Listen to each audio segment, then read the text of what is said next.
Hello, everyone, and welcome to a very, very special episode of the War Report. Now, we're not going to lead with this news, but I do think it's worth mentioning at the top of the show before we get into our Ukraine news. Trump has ended, I believe, his 10th war? Ninth His war? 10th war. His 10th war. Yeah.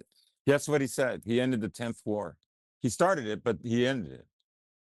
He really is the president of peace. This is the most impressive thing he's done since he ended the Albania Azerbaijan war. Mm, that yes. one was a I doozy. didn't even know that was happening until he told me. Yeah, and Well, who do you he even told everybody, but who do you support in that one? Like what? It's like India and Pakistan. How do I choose? And no, that's actually worse than I, India I and think for me it's Pakistan. even more ambiguous. Not that I could choose between India and Pakistan either, but There's pragmatic arguments for each one in that case, but Albania and Azerbaijan. What do you want me to say to that one? There's nothing to say. But good thing Trump ended that, or else we might yes, have to take a side on that conflict as well. remarkable job, remarkable job. And I'm also very impressed that he managed to end Serbia and Kosovo after 20 years Yeah. of quiet, after no kinetic action in any appreciable sense, at least on a state level. And I don't know what other ones do we? Oh yeah, Cambodia, Thailand. Remember that? Oh yes, yes. That was an Yes, he important ended one. that one too. He's about to end the Ukraine war too. Yeah, any day now. Any day now. He snubs Zelensky. I mean, they're Again. both actors. Again at the G7. But yeah, what else can you really say? The president of peace. He's giving us a piece of peace today with this memorandum of understanding that we will discuss later in the program. Yeah. But you have an interesting minutia minute today, so I'll hand it over to you. Oh, okay. So again, there as you mentioned before we began recording. There's only a dearth of maps available. Uh, I will focus today on the exchange of attacks between the Russians and the Ukrainians to give a kind of a different picture, because frankly, there's not just been very few maps, but there haven't been that many changes. The biggest changes, there's been a back and forth in Zaporozhia, west and north of the Gulia area, but they're both considerably north and west of that, with some towns retaken by the Ukrainians and some new towns taken by the Russians. In Konstantinovka, the Russians now control at least 70% of the city. So Konstantinovka is going to fall.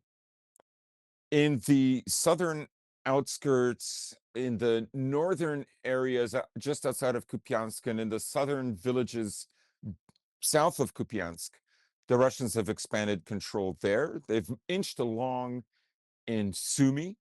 They are now approaching that forest that I kept talking about, saying, I don't know how wise it is for the Russians to involve themselves in going after Sumy. Sumy has been targeted. The railroad, the Russia has been particularly focusing in on railroads. So has Ukraine, but mostly the Ukrainians are focusing. Well, they hit the Baltsovo or the Baltseve uh, rail yard in Donetsk. This is the area. This is the area between like around Gorlovka and Donetsk city proper. It's kind of like north and east of there.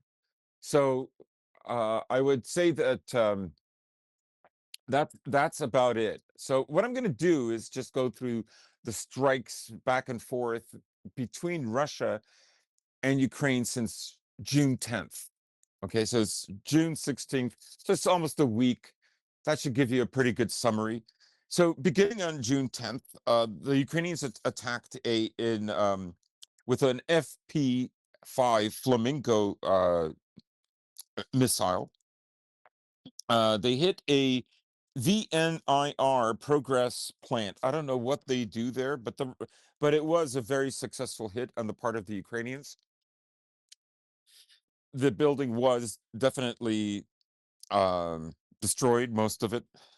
Um, the Russians again, well, not responded. These are ongoing tactical maneuvers by both sides. You can't really say these are responses, but the Russians attacked a rail yard in Kharkov and Burluk. Um, and then one of the things that the Russians have been focusing on is attacking the bridge in Odessa, the Zatoka bridge. Now, the Russians haven't attacked this bridge for 2 years. Now, it is a bridge where vital supplies for the Ukrainians are transferred coming from Moldova. Well, not Moldova, but Romania. And it both sides of the bridge are part of Ukrainian territory, so there isn't any kind of possibility of, let's say, involving another, a NATO member country. I should mention also, because on the last show we didn't get into it, but there was a Ukrainian boat drone with explosives that was detonated in a Romanian port. Apparently, it was hunting after a Russian ship that might have been there and had left hours or half a day earlier. It got stuck there and it had to be blown up. And for the Romanians are actually quite upset about this. Well, this is Um, the second or third time they've had an incident involving a drone. In what, just the yes, past month? yes. Um, some now, also on June the 10th, the Ukrainians attacked in Sevastopol the panorama historic painting has been practically destroyed. This museum, it has a rotunda shape. It's kind of rounded. Um, it was attacked. Sorry, 1942. So there was a large painting in this museum. Anyways, the museum is almost entirely destroyed. Um, the Russians have also attacked oil, lubricant depots and railroad yards as well, using Geran drones and army personnel in several attacks on that day as well. This is sort of for June the 10th. Yes, yes. In the Sumy Oblast, the Russians, again, this is the region I was talking about. More drone strikes there. In the Dnepropetrovsk Oblast, the Russians also attacked. NASA firms also, one of the two cities that have been really getting it from June the 10th, but also the 14th and the 15th, have been Kharkov and Kiev. In Kharkov, NASA's satellites noticed that a large fire had formed in the Kharkov Oblast. After 8 Geran 2 drones had attacked. In Krasnokrai, the Ukrainians attacked the oil field again. Um, the Russians are building a new base next to the border with Finland. So that's an interesting development. And so please forgive me.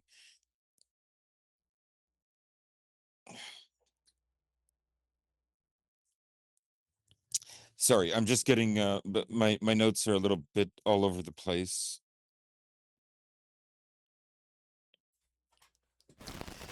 Okay. Everything's okay. Now, the other thing that should be mentioned is, yes, there was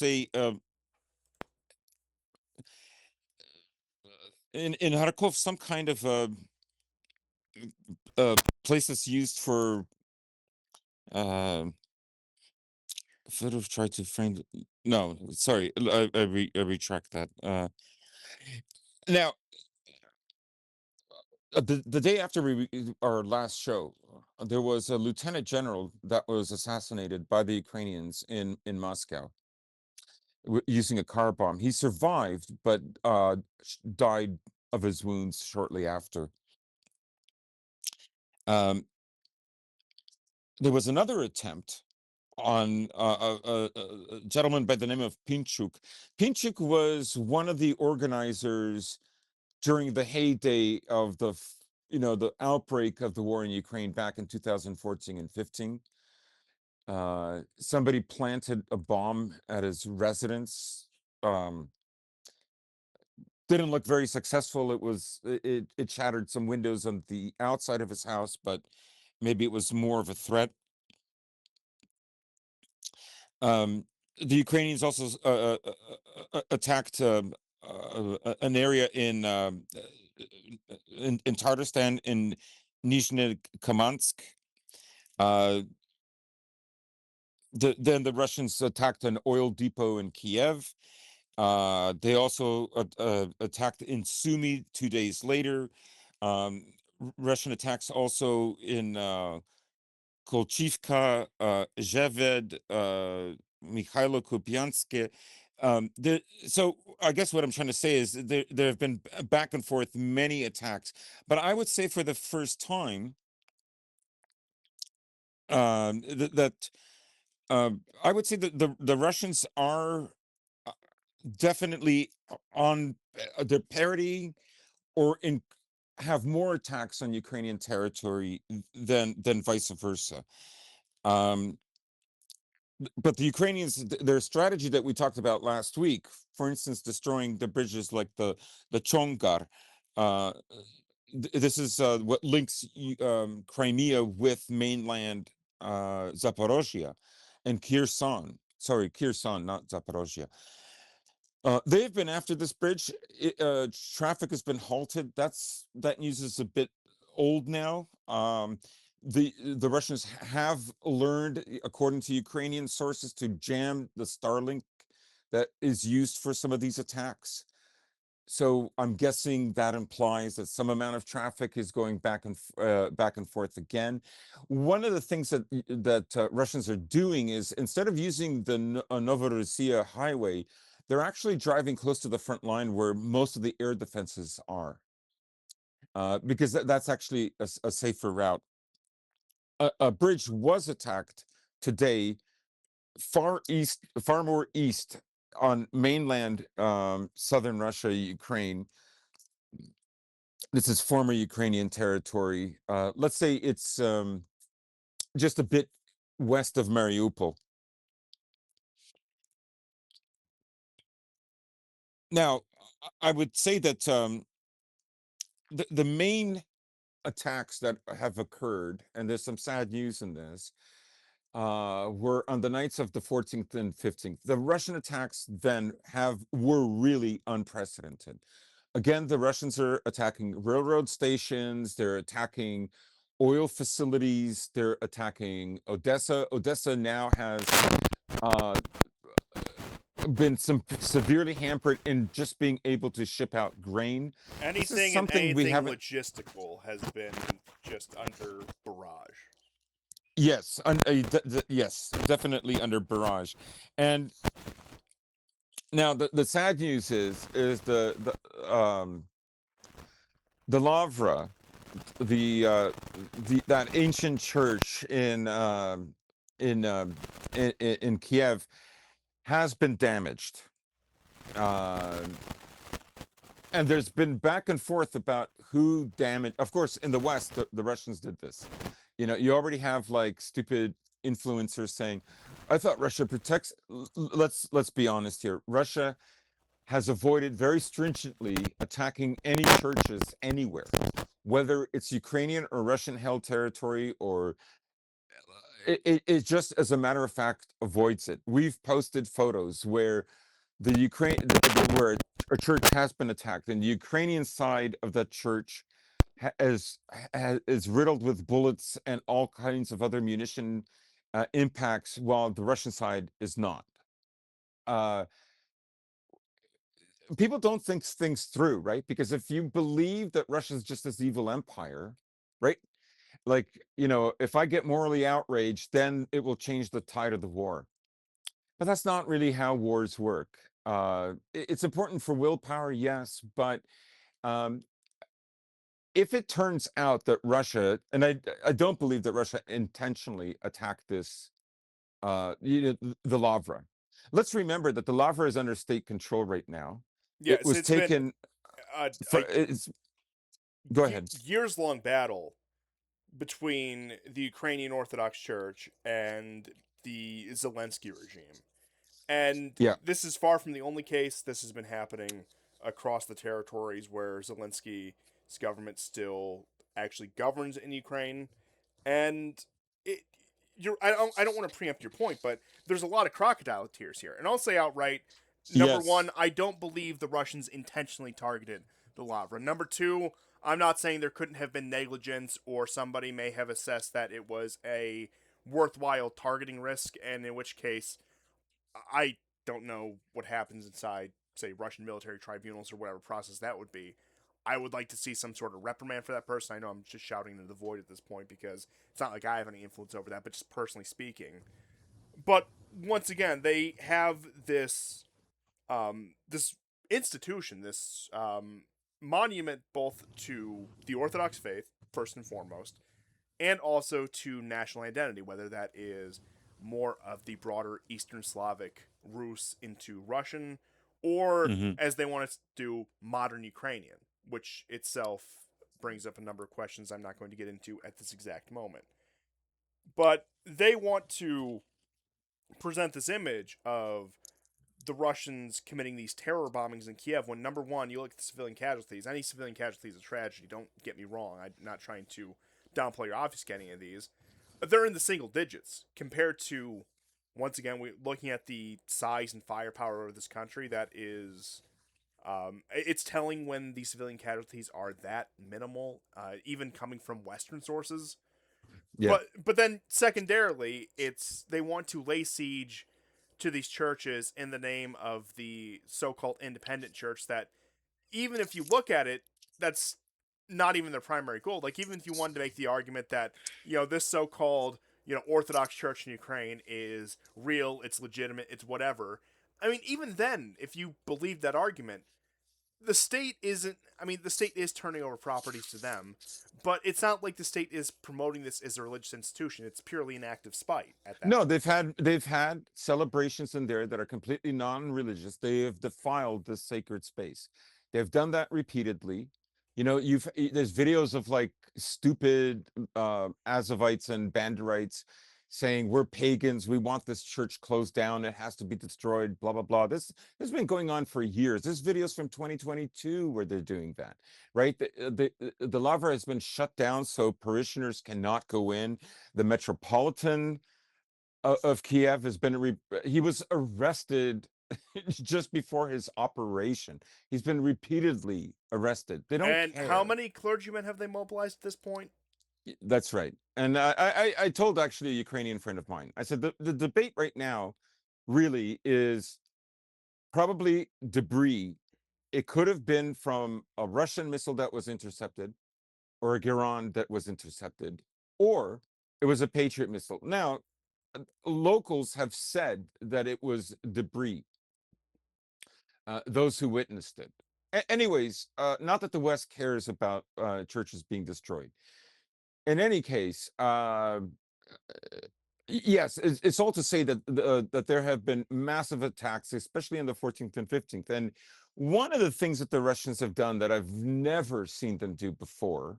Now, there's many cases where Russian ambulance drivers in Donetsk for many years now are killed trying to rescue people after an attack. The Russians apparently did a double tap on a place that was already attacked in Kiev, either in Kiev or Kharkov, and five firefighters were killed. during the attack. Like, you know, but as that is the first time, so you can say June 12th, June the 14th, 15th, 2012 is the first time I have ever seen anything like this. To go on with the attacks, the power plant in Kryvyi Rog was also attacked. But again, the Ukrainians attacked on Thursday last week, killing four in Bryansk. This is southern Zaporozhye, basically. So yeah, a lot of attacks back and forth. Now, uh, I would say, according to Bloomberg, and I'll send you some. I'll send you some. Just a few graphs right now uh, of um, of the kind of exchanges, not exchanges, but the kind of numbers we're looking at of profits and selling of crude oil. So take a look at this one, Russia seaborne crude. Right now, for the for the first time in a long time, the British took control over a Russian cargo vessel transporting oil across the English Channel. It was not accompanied, but today, off the coast of the Isle of Man, Russians fired on British ships to protect what I presume is another tanker. So that back and forth is still going as well. But you can see that, like, really, yes, Europe depends a lot less. But look at the exports of, like, they're basically the same. There haven't been any massive changes. Really, what we're looking at is crude shipments to, yeah, you know what, that's yes, crude shipments to Europe and the Mediterranean.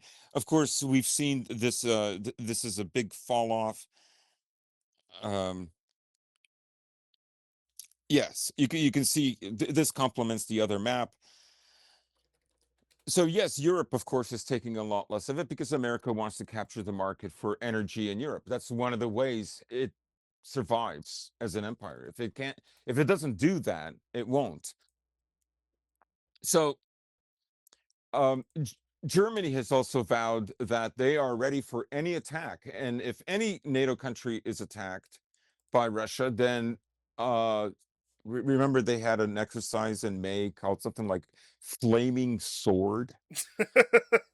I kid you not. No, I remember. or or Burning Sword. It, it, it It's one of the it's dumbest, gayest it's all these Reddit names. names. Operation Epic Fury, uh, Midnight Hammer. That was. I mean, these are American ones, Yes. but it's always something intimidating. Where you even go back just to like Vietnam. They're very generic names they give these operations because it's easy. They're usually one or two syllables. You can rattle them off because it makes sense operationally. But now you have Flaming Sword that we're scared. We have a Flaming Sword. We're going to point it at Russia. Or Midnight Hammer. We're coming in out of nowhere. We're just going to, like, boom. It's, once again, it's all very stupid. It's all very, I think peacocking is the word for it because, and it inversely relates to military capability because back when these countries had the abilities to pull off these complex and intricate operations, they were very simply named. But the more practical military capability has decreased, the more boisterous they have to be with the propaganda and the fanfare surrounding the operations. Hmm. Yeah. So my little program is not going because there's just too much, and I can already sense that the crowd is bored to Let tears. them riot. Let them. But I would say the attacks on the 14th and 15th were larger than even the so-called retaliatory strikes that occurred after the Ukrainians triple tapped the girls' dormitory, the girls' school in Donetsk. Um, So yes, oil fields, bridges, railroad yards, definitely places where drones are being made. The Ukrainians, of course, going on, because I hesitate to say these are responses. These are just these attacks are long. They're planned weeks ahead. Um, the Russians took out several ships that were not ships. These are boats with Marines on them. Three boats over a 2-day period, two on one day, one on the day following. So you have this back and forth. A small Russian ship was attacked by drones by the Ukrainians. And I should also mention, this is very weird, but a drone attacked and killed three Azerbaijanis working on a tanker that is linked to Russia. I meant to say that on the last show, but there you have it. So I guess what I'm saying is the intensity of fighting between Russia and Ukraine is extremely strong right now. And Putin is definitely under pressure from locals to end the war. Well, not to end it at any cost, but to end it in victory. And they have their ideas about how to do that. Uh, Putin gave what I think amounts to as a kind of a pep talk prep talk with several Russian leaders, and he met soldiers, basically saying that he thinks by 2028 or so, or 2027, the conflict will be resolved. So I don't know if that's early 2028. Zaporozhia and Kherson will be under their control. I mean, let's see if it happens. But even in that statement, he left the door open to the possibility of further formalized territorial annexation. And that's more getting Yes. into things that were said around that, even though Putin did allude to that. And what people were thinking were Odessa and Nikolaev, of course, but also Kharkov was speculated as well. And once again, we would have to see, because we had the formalized annexation of the four oblasts in October of 2022, right after the counteroffensives, where you had Donetsk, Lugansk, Zaporozhia, and Kherson officially integrated into the Russian Federation, following Crimea back in 2014, of course, so 8-year gap between those. But there was the opening of the possibility that there may be more expansion that way, and some people were saying Sumy. And look, the way I see it is, regardless of the formalized status of this territory, I'm repeating myself, I've said this before, but any result of this war that does not end in de facto Russian control of left bank Ukraine plus Odessa is a failure. Yeah, failure might be strong, but it's It's a half measure. I'll put it that way. yeah. And look, I know that's for a country that's not mine, for a war that I'm not involved in. That is a lot to ask of an outsider. But looking at the map, looking at the global strategic situation, with how much time the Russians have put into this war, with how much money they've put into this war, and with how much manpower, Hmm. even though, like I said, they've been reserved on the manpower, which has been part of the reason it has taken as long as it has. But I think, especially at home, beyond any strategic reasons, but at home, to justify the cost, they need to come home with de facto everything east of the river plus Odessa. Otherwise, a lot of people, even if significant strategic goals are accomplished, are going to be asking what all that was about. And one point I always return to, one point I'll probably return to for quite some time, is that the worst defeat Russia could be dealt at this point is the collective West deciding that Istanbul Plus is an acceptable framework. It is the cession Mm, of hmm. the Hmm. oblasts, the so called neutralization of Ukraine. Because, in effect, while there would be some territorial gains, in effect, I think, I could be wrong, the Russian public would look at this as Minsk 3. that they're going to be fighting this war again in 5 to 10 years' time because it was not resolved the first time around. And maybe that's what's happening now because you have the murmurs over Konstantinovka. You had the European diplomats meeting with the Russian deputy foreign minister. You have Trump running his mouth. And one might suspect, I'm not saying I do, but one might suspect that that could be the direction the West is going, where they're going to defeat Putin by calling his bluff effectively. And now I don't think that will happen. I think there's too much at stake among these Western elites, the corners they've painted themselves into. I don't think would allow for that. But realistically, if they were willing to incur the political costs, if they were willing to incur the humiliation, they could walk away with Istanbul 2024 while it's still on the table, and that would probably be the worst thing they could do to Putin. Yep. Yeah, let me read to you some of the attacks because there were many fires that were burning in Kiev, not just out of the church and in Kharkov. Um, Mykolaiv was also attacked with uh,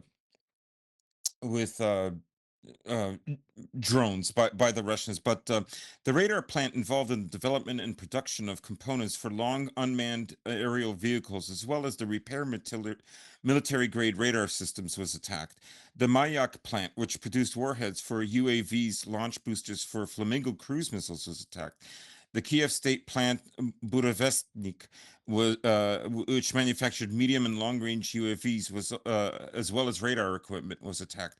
It's shocking. Ukraine still has like all these industrial capabilities. The Kiev aggregate plant and aircraft repair plant number 410 of civil aviation was attacked. The Inagira 2000 enterprise specializing in simulators for mechanized tank units, air defense, and artillery was attacked. The innovative Nova Poshta terminal in Kiev, I saw videos of that, used for delivery and storage of dual use items and components, was attacked. Military airfield near Kiev, the Uman, Cherkasy, and Krasna Slobitka were also attacked, as well as the Borispil airfield. Of course, the Ukrainians attacked an oil field, oil refinery, just outside of Moscow. The other thing that has happened, and this is really shocking, and in a way more shocking. This is one of the reasons I want to say that if like I understand maps are so much more interesting, even as far as like repetitive stuff that we do on the show, like listing these things is far more boring than maps, even though they're both repetitive and really flesh out what is the minutia minute. But the Hague court has essentially recognized the legitimacy of Crimea. So those they were in dispute with Ukraine. Now, the first news I heard about this was on the 15th of on the 15th of June, but today or yesterday, it has been finalized. So essentially, um, this is saying the entirety of the Azov Sea, the Kerch area, this is Russian. I mean, I'm stunned. I'm just looking for the article. I have it here.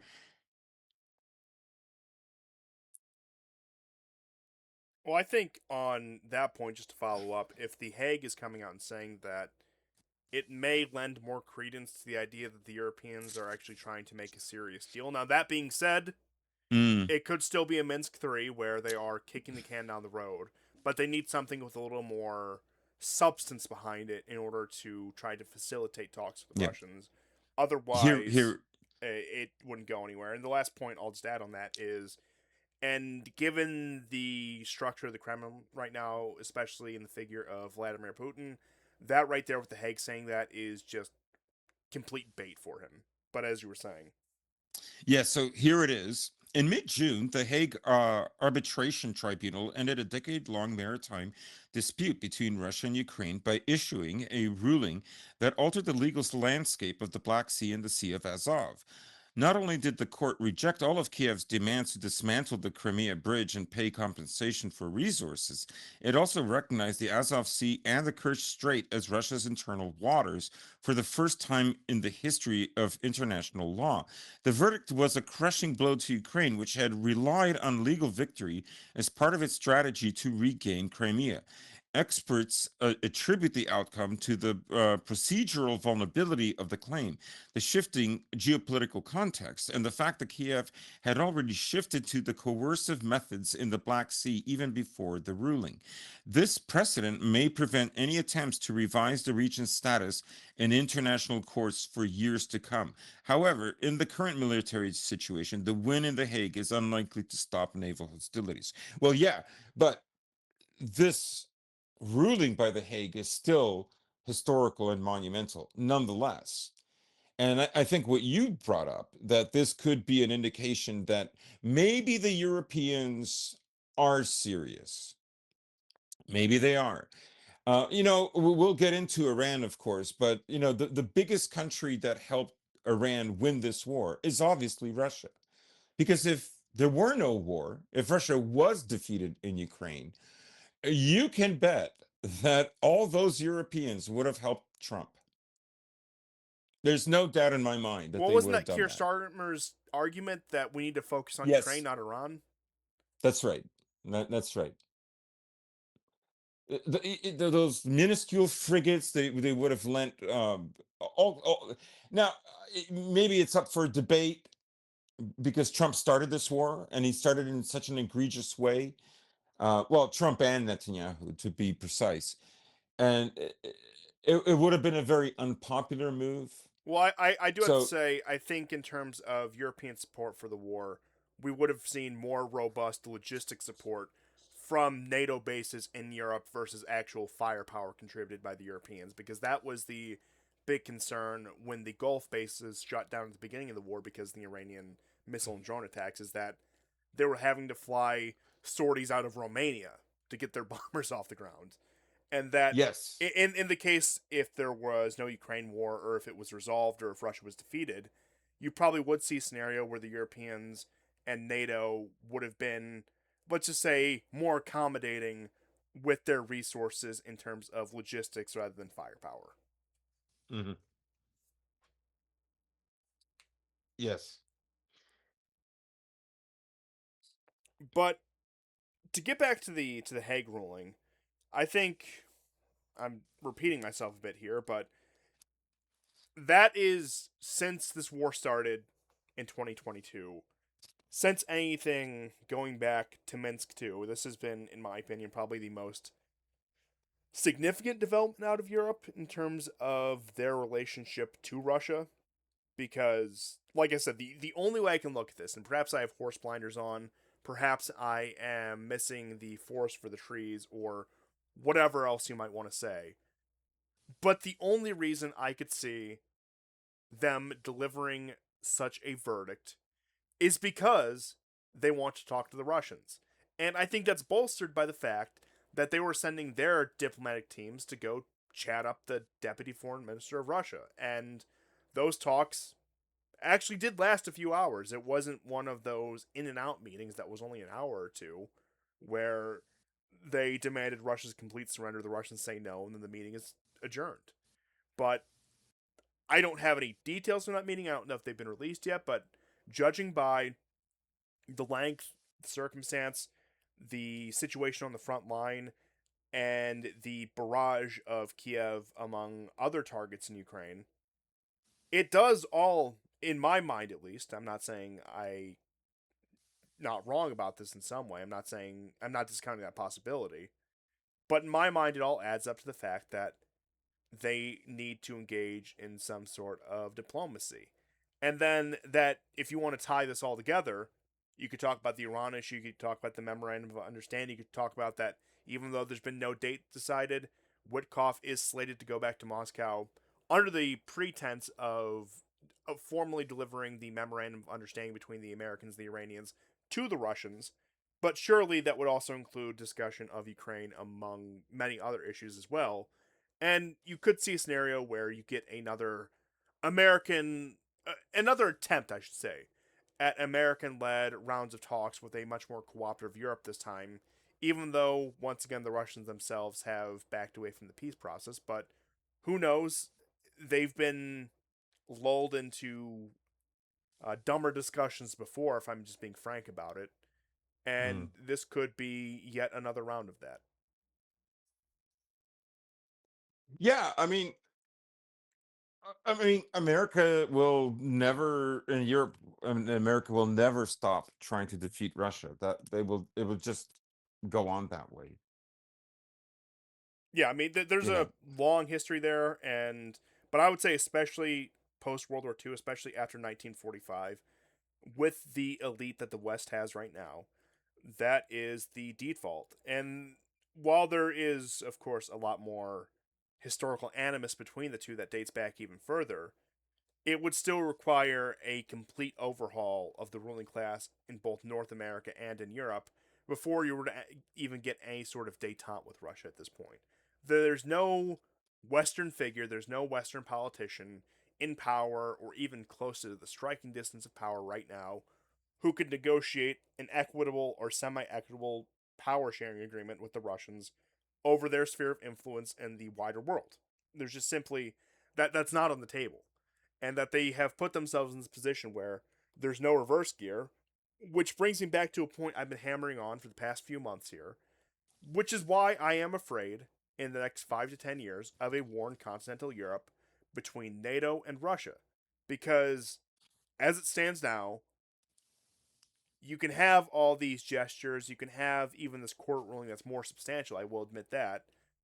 But there is, from everything I can see, no framework for a coexistence, a sustainable coexistence between NATO and Russia or between a European power bloc backed by the United States and Russia. That simply does not exist. Putin has been grasping at straws for years to try to arrange that. He thought he may have had an in when Trump came back for a second term that if he just butters up Trump, Trump will yank the European leash and they can reach an agreement or a mutual understanding that way. But then we saw what happened in Valdai. We saw what happened uh, during the Iran war, just throughout the entirety of Trump's second term. And that's not even to mention the behavior of the European vassals, of the foaming at the mouth of people like Merz, Starmer, Macron, etc. Where, in terms of substantial progress, not just talks, not just memoranda of understanding like they did with the Iranians, but in terms of an actual balance of power arrangement that you would have had even during the Cold War, it's simply not on the table with this current crop of elites. And I don't think there's anyone within striking distance of power on either side of the Atlantic that could work out such an arrangement as it stands. Yeah, I have to sadly agree with you. Yeah, it's just not going to stop. And I mean, ultimately, as long as Russia is looked at as the main vector toward which you can change, um, let's say, China's trajectory and in Iran, um, then the war will go on. That's more from an American point of view, but I would say from a European point of view, obviously they want Russia because Russia for the Europeans, depending on like who gets there first, would be a way for them to secure their future. Remember, like I said a few years ago, you know, all modern societies require energy, you know, the combustible kind, and if you don't have it or you can't afford it, well, like Germany, and as we're finding out, like France, you're not going to be competitive, and so. Um, that will remain like a dream for the Europeans for the time to come, because I think they strategically they understand what kind of situation they're in, right?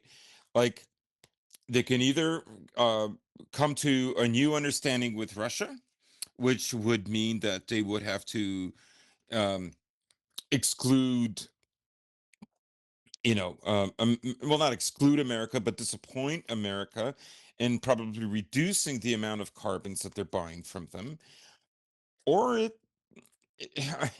or they can continue to, go the way they're going, which is essentially, paying more, deindustrializing, and all those other things that um Yes, the slow that walk into self-destruction. yes, yes. Or, I'm sorry, light jog into self-destruction at this rate.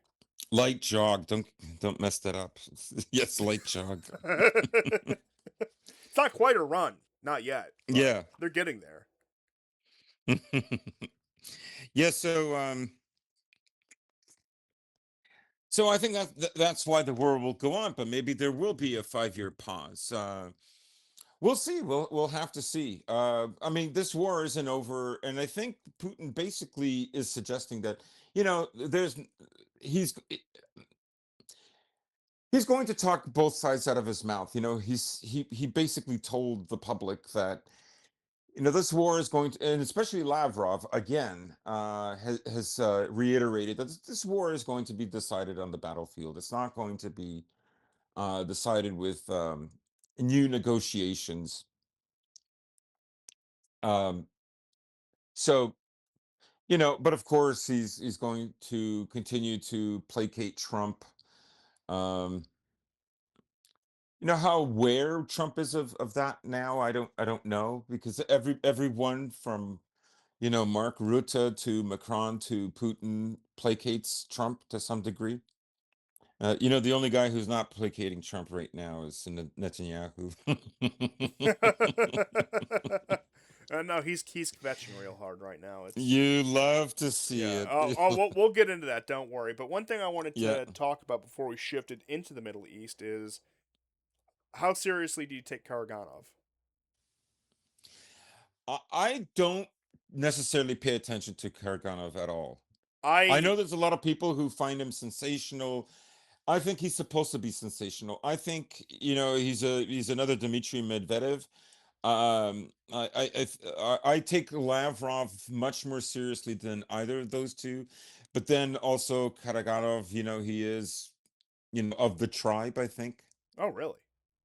I thought so. I Or he's partly from the tribe. I don't I know. I don't I have no reason to doubt you if that is the case, but I had just never heard that before. Yeah, so I don't know. He may be, like, what he says might have a purpose of creating further frustration in Russia. You can make the argument that by Russia not doing, big tactical, big aero maneuvers, it's able to sustain the war for a longer period of time. You can make that argument. It's frustrating nonetheless, but what he's in a way, not that Putin doesn't deserve the criticism, he does, but Karaganov has the easy task of, if he's being a subversive, in riling up the Russian population with ever more anger with the way the war is being conducted. Um, so I don't know. I don't take him that seriously. I'm inclined I to know he's been on various shows, but I just don't. yeah, I'm Because inclined I think to if you agree. listen to what some of the things Putin says, he doesn't take him seriously. And I would say in many ways him and Medvedev remind me somewhat of Zhirinovsky, and that there's been a void in Russian public discourse since Zhirinovsky died in early 2022, actually in the first months of the war. And that Yeah. in many ways they need somebody who's going to flank Putin from the right, who's going to come out and try to Yes. speak to the more hardline base of Russian society. But what I wanted to discuss in particular was what do you make, number one, of the viability of his proposal of reestablishing deterrence over Europe, and number two, just the principle of it. So the question number one, is it even going to happen? Is there any possibility that number two, even if you were to get Russian offensive actions towards European countries, would it accomplish the desired goal? I have my answers to both of those, but I will allow you to answer those as Well, well. I mean, since I've already admitted that I don't pay attention to him, I remember his remarks that he made in April and May, and I just you know, if we just use a tactical nuke, am I presuming in saying that he still insists on using it some kind of a tactical nuke? His proposal is the Russians use conventional weapons against military targets in Europe to establish deterrence. If that doesn't work, they escalate to tactical nuclear weapons against military targets to reassert their sense of deterrence, showing that they are willing to use their strategic weapon stockpiles if push comes to shove. Yeah. So in other words, um, if you're still going to send Ukraine weapons, you're going to be a target,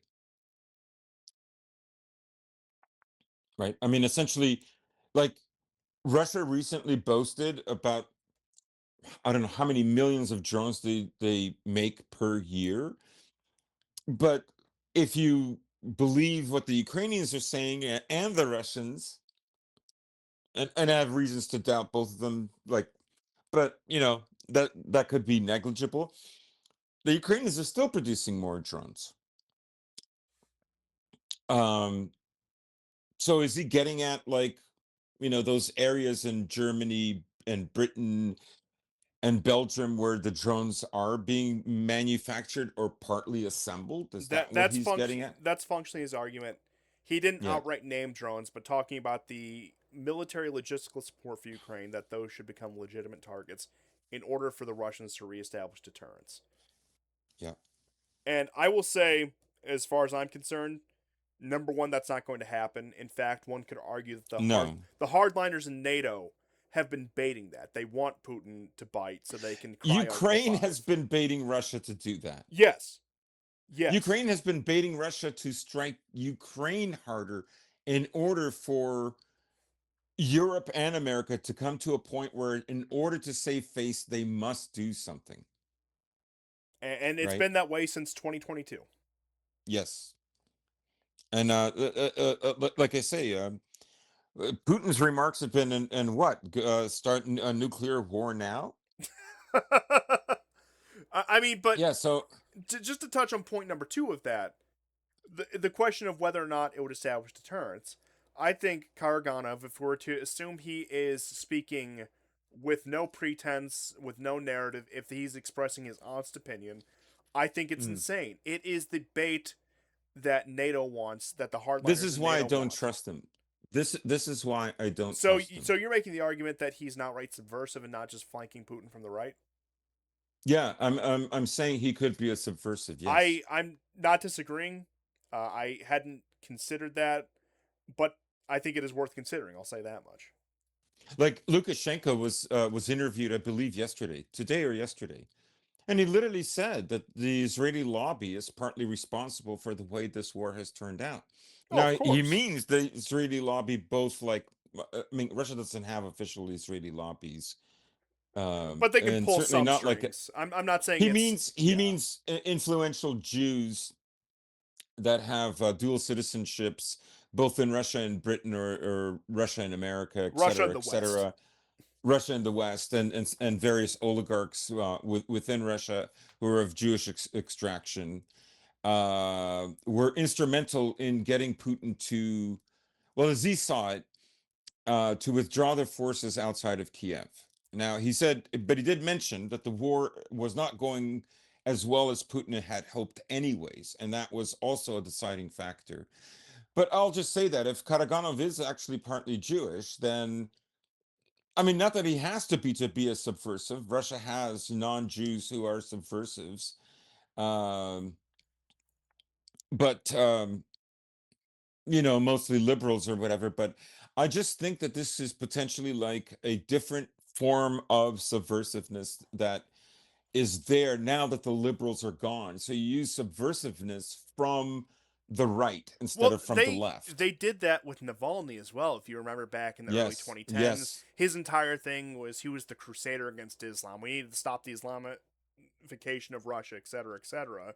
And then by 2021, it's all I'm a liberal, I'm a Westerner, Rainbow Crusade, yeah. whatever Give me a else. butt plug, I'll wear it. Yeah, more or less. Don't That's poison my underwear. Remember that? Remember Russia kept asking for a year for the toxicology yeah. reports on his underwear that Germany claimed that Russia had poisoned. Like, Look, this is so. Skripal walked How do so you even Navalny come could up with run. this stuff? Right, At least lie better. nobody remembers Skripal. I remember when that case first happened. It was early 2018. That was even before I started the show. I was obsessed with that case. It was so ridiculous from start to finish. We should do a retrospective program on that sometime because that was so stupid. All Yeah. of it. But no. Getting back to your point, I'm. I know I just heard this argument 5 minutes ago, but I'm pretty open to the idea that Karaganov might be a subversive if that is the case. And to touch on Lukashenko's comments, that yeah, it is makes sense that the Israeli lobby, wealthy Jews, did in large part provoke this war. And I think another point on that is remember when Well, not provoke, but change the direction of the Okay, war. yeah. Sorry, I misspoke there, but yeah, have had a great influence on the way this war has been conducted. Yeah. And thank you for that correction because it will make my point here make more sense. Remember when Naftali Bennett negotiated for Zelensky's life? Yes, I do. What a shame. Yeah, it feels like that sometimes. But no, I think Lukashenko, of course, he has an agenda. He's the president of a country that is on the front lines of. And future president of Russia. So true. The rightful I- I- president of Russia, I should the say. rightful president of. Putin did snub him. I hate to go on a tangent, but I'm having you unlocked a memory. Once Mm. again, this probably would have been around 2019. I was listening to a Caspian Report episode. Remember them? Remember these? Oh yeah, yeah, Do they still? yeah, Do they probably still do stuff? I haven't bothered to keep up with them in like 5 years for probably yeah. obvious reasons. But I remember they made the argument one time that Putin was an agent sent in to subvert Lukashenko's plan to unite Belarus and Russia as president of both. Oh my god, that was a legit thing. Yeah. Yeah, you know what? I believe it. I'm sold. Botka, I'm sorry that we ever did this to you. Vodka. We let you down, and you come out and you tell the truth like this at great personal risk to yourself. And yeah, I'm sold. I'm sold. But no, in all seriousness, I do think his comments that the Israeli lobby on both the Western and the Russian side, even though obviously much more intense on the Western side, much more prolific on the Yes. Western side, that shouldn't. I feel the need to say that because a lot of people will look at this and think, oh, it's all a puppet show, blah blah blah, whatever. All the Oh yeah, same it's a side. puppet show. Yeah, Yeah, sure. to fool you in particular because you're so Yeah, yeah, yeah. because you're You're so you're, smart. you're such an incredible analyst, and they're gonna listen to you. Yeah, of course they are. You're gonna awaken the masses, and it's gonna be a problem for everyone. Oh yeah, Just yeah, like yeah. us. Just like us. Just like us, just like we did. That's why they cap us at 1,800 subscribers because we're too powerful to take out because people would notice. So they just have to keep us contained. And for those of you who have broken the containment, welcome. I'm glad you're here for us to tell you the whole and unabridged truth about everything. That all of my opinions and speculations are backed up and objectively true. But Yeah, I mean it's like um what was anyways continue. yes, you're right. I'm going on a tangent here, but I'll just repeat for around the third or fourth time here. Lukashenko is correct about that. That it did influence the way this war was waged, Yeah. and in many ways, I think you can tie that if you want to. It's not that much of a stretch, but it would take a lot of explaining. You can tie that back to the way the Iran war was conducted and the circumstances under which it was conducted, and how that played into the dynamic of the Russia Ukraine war. Because I do think, as part of Trump 2.0, Witkoff, Kushner, those kind of people, that some of the overtures to Russia were not to bring them back into the system or bring them in as a partner or respect their sphere of influence. It was to throw them just a little bit of red meat, trying to get them to acquiesce certain things. Like, look, you can have these trivial concessions on Ukraine so long as we can implement the Zionist agenda in the Middle East. Hmm. Hmm. And Yeah, I mean, clearly they didn't America go for spent that, but spent the 90s empowering Jewish oligarchs in Russia who had considerably less power, but they really gave them the kind of prominence that they always wanted. Remember that the Soviet Union in the 70s, for instance, had caps on Jews rising within institutions. There were quotas against them. They couldn't leave Russia. The reason they couldn't leave Russia because, of course, Zionism was illegal, and they always feared that they would give state secrets away to Israel vis-a-vis America. So, uh, in many ways, the Soviet Union was, especially from the 70s onwards, was far more based. And thank you, Brezhnev. um, thank you, Brezhnev. Yeah, and and in the America has in the West has these tentacles of Jews and gays in various countries that are there Sometimes to there's an undermine. overlap.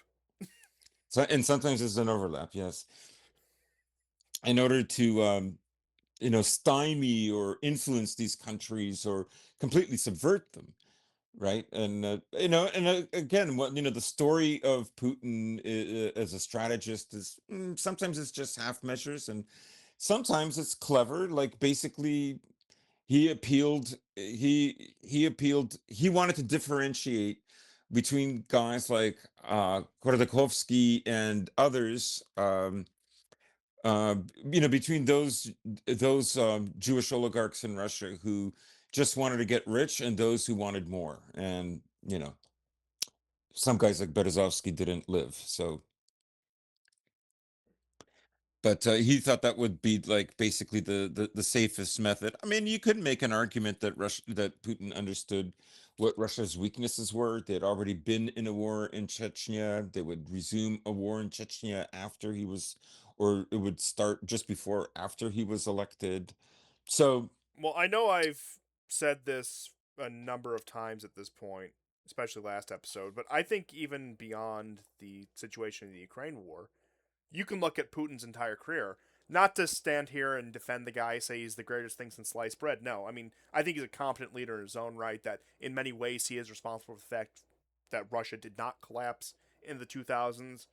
But I will say, you look at the past, 26 years now, and he, like many others, but I would say him especially looking at the circumstances, has been forced to constantly choose between bad and worse. yes. And I think probably the big example of that is this entire Ukraine war, 2022, the so called peace negotiations, the Istanbul 2022 negotiations that Bojo convinced Zelensky to back out of. A constant decision of bad and worse. The retreats from Kiev, the retreats on the front lines in 2022, decision between bad and worse. Dealing with the 2023 counteroffensive, the same thing. The Kursk offensive, the same thing. The advances through the Donbass, the question of, hey, why is this war still going on after 4+ years? Why were we in the 5th year of this war? Because, and like I said, I think there's plenty of room to criticize Putin. I have before, and I will when I see fit. You look at the overall situation, he can go all out. He can do, let's just say, 1/10 of what the Israelis did in Gaza against the entirety of Ukraine, and probably trigger a continent-wide war just that way. Yeah, yeah, and his mistakes were like, for instance, in Syria, he literally let the Americans defeat what was it? Grab a victory out of the mouth of defeat. Yeah, He Yeah. Now it wouldn't have happened without starting a war in Ukraine. Let's not forget that. Starting the war in Ukraine was instrumental in the same way that the war in Ukraine is instrumental in stopping the Europeans from giving America more aid. And now America is in this, frankly, we'll see how it plays out, honestly. We have to wait till Friday, and every day thereafter will Shabbat Shalom. be, yeah, uncertainty. But so far, America right now looks humiliated and largely at the hands of Trump and Netanyahu.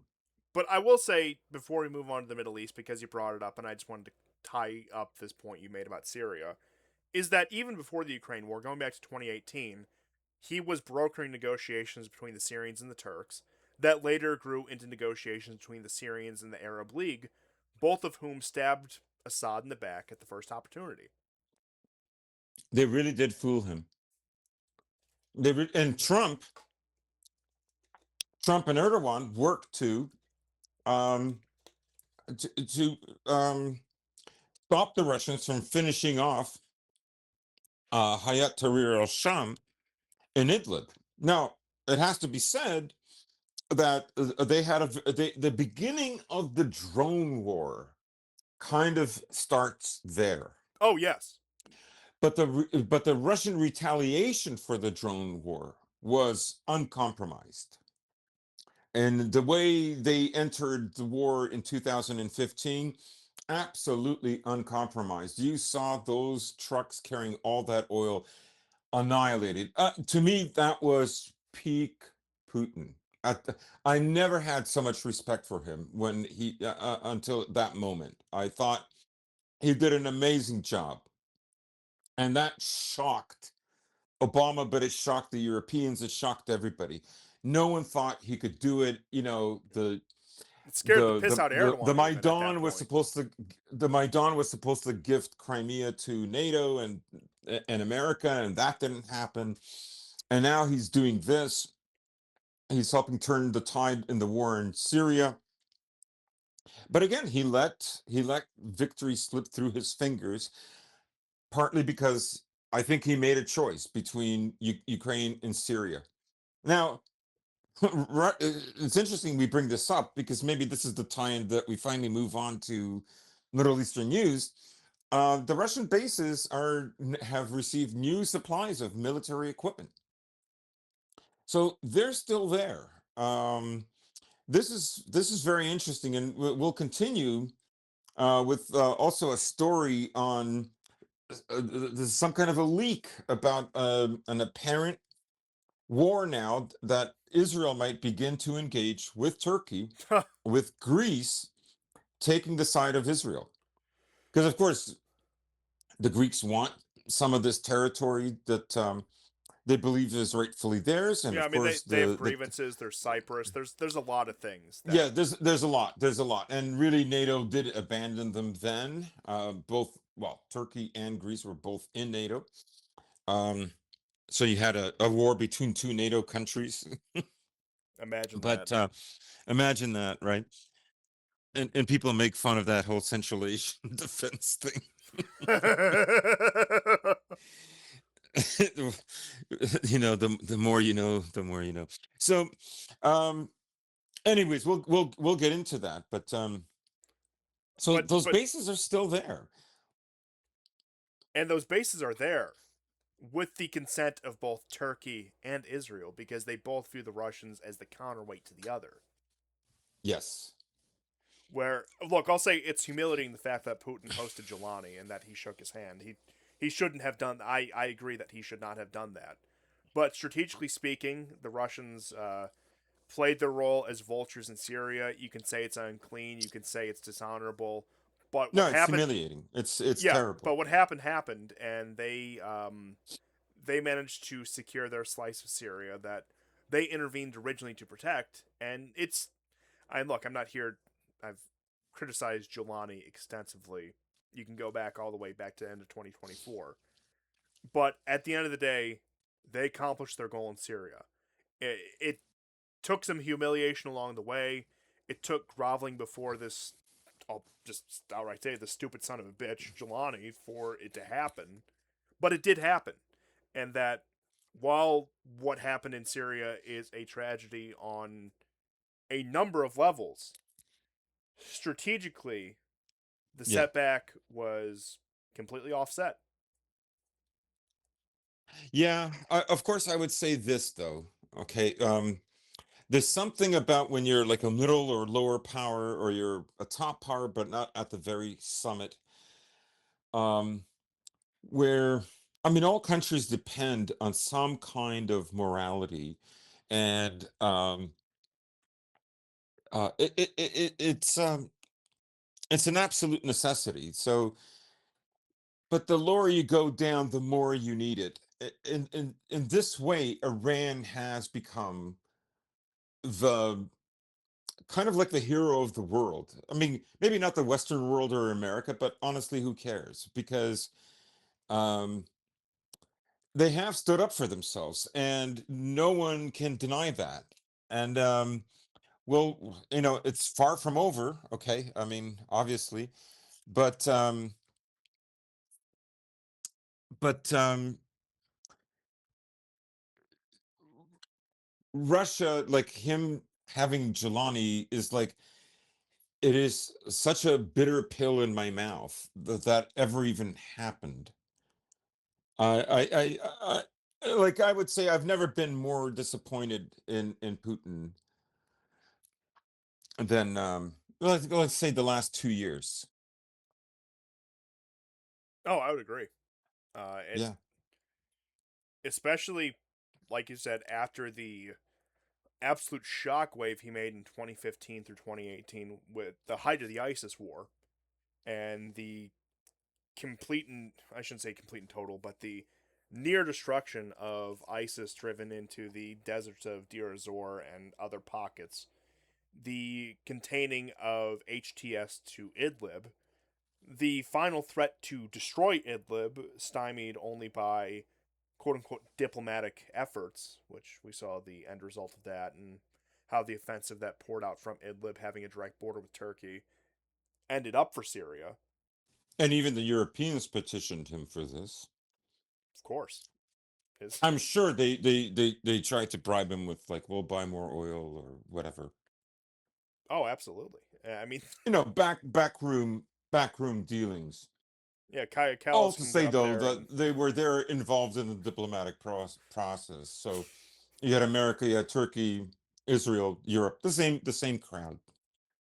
yeah, and you can have Kaya Kallis getting up there and flapping her gums about whatever she wants. But as we saw this week, her position has effectively been abolished from any real power. Good. I know. Yeah, I you know what? A whole new respect for Ursula just completely defanging Kaya Kallis. Uh that was amazing. And that's also probably another point that the Europeans, even if it's another Minsk 2 style agreement, probably want some sort of temporary agreement with the Russians, the fact that they are completely defanging this woman of any sort of administrative power that she has, and that they're moving to roll back the quote unquote European foreign policy, the United European foreign policy, whatever else it might be. But yeah, that's one other thing to consider. But I It is suppose, amazing, isn't it? oh yes, it is. It is. Like, your hate for this person, which I mean, they're all deplorable, but she's so hated by her own that and I guess she didn't get the hint, right? That she didn't get the hint, like, okay, shut up. You've got the position. You know, can you Well, just her appointment was extremely tamp it premature down a little? because they Huh? put her there in 2024 thinking, oh, the Russians are on the ropes. They're going to be defeated. We're going to send this, Estonian broad over there to go humiliate them even further, despite the fact that all of her family wealth and connections are a result of Soviet era policy and politicking. But yeah, it was a complete preemptive victory celebration on the part of appointing that woman. And then when things started to go against the way that Europe thought it would, she's still up there running her mouth. She's still up there blowing hot air and being a complete and utter clown about this. And then I think what really capped it off was both Venezuela and Iran, when you have a lot of Europeans very understandably angry about both of those, and she can't even issue a statement that names Donald Trump. Yes. Just showing Yes. how she can't get a meeting with Marco Rubio. Remember that one? Yeah. Yeah, the complete and total humiliation, complete laughing stock, complete clown show. And you know what? She's probably going to be out of job soon. And will there even be a European foreign minister in 2 years' time? I'm not saying there will be. I'm not saying there won't be. But it is a question that might actually have an answer that goes either way. Hmm. But I Yeah. suppose, unless you have any further comments on that, we've been kicking the can down the road long Yeah. Yeah. enough on Let's this move on. memorandum of understanding. Yeah. So let Did me. you want to read the main highlights of Uh, this I do. Yeah, I memorandum? do. I do have some points with the main highlights there. So while I pull that up, I'll allow you to filibuster a little. Okay. Last week, because we were hearing rumors of this for at least a few days, and I remember I sent you, like the little celebration emojis. The wars ended. Of course, 10 I was wars being ended. sarcastic, but or rather ironic. Because how many times have we seen? I mean, Trump literally got the name Taco uh, because of this war. But it was a great victory, you understand. So um, now I've read through some of the points, such as there's going to be an agreement between Oman and Iran to, let's say, not control is too strong a word, but monitor Manage. or manage the Strait of Hormuz. That's interesting because I doubt, maybe they will introduce fees later, maybe they won't, but essentially it's kind of like what Turkey does with the Bosphorus. I mean, it charges everyone who goes through. Imagine That that. Imagine that. So like, so what if Iran did that? Turkey does. No, nobody, you never hear anybody complain about Turkey. But all to say, some of the points of concession are remarkable. And Trump is still going on insisting, oh, thank God I stepped in and I stopped I that do have a. horrible, horrible Obama plan that would have ruined. I mean, the man is just, he's, he just can't stop lying. I'm sure he's doing it for his base. The base, like Steve Turley, of course, wants to believe that this was he accomplished a great victory. One of the stupidest things I've ever heard by any commentator grifter from America has been, um, Trump took away Iran's Trump card, no pun intended, and that is the closing of the Strait of Hormuz. They've dangled it for 47 years. Yeah, look at what they've gone through, and they never once issued that. Look at what it took. You know, the Israeli bombing of their consulates and embassy in Syria, all the assassinations that even before The 2024, but aforementioned also in overthrow of 2020. Assad. Right. Look what it took for them to finally do that. And they did it beautifully. Now, maybe before we get into the points, off air, I was talking to you about my apprehension until the news that we got today. And that was Iran responded to Israel bombing Beirut. So Iran established that the red line was not exactly Lebanon or southern Lebanon, but Beirut, which is a concession to some degree.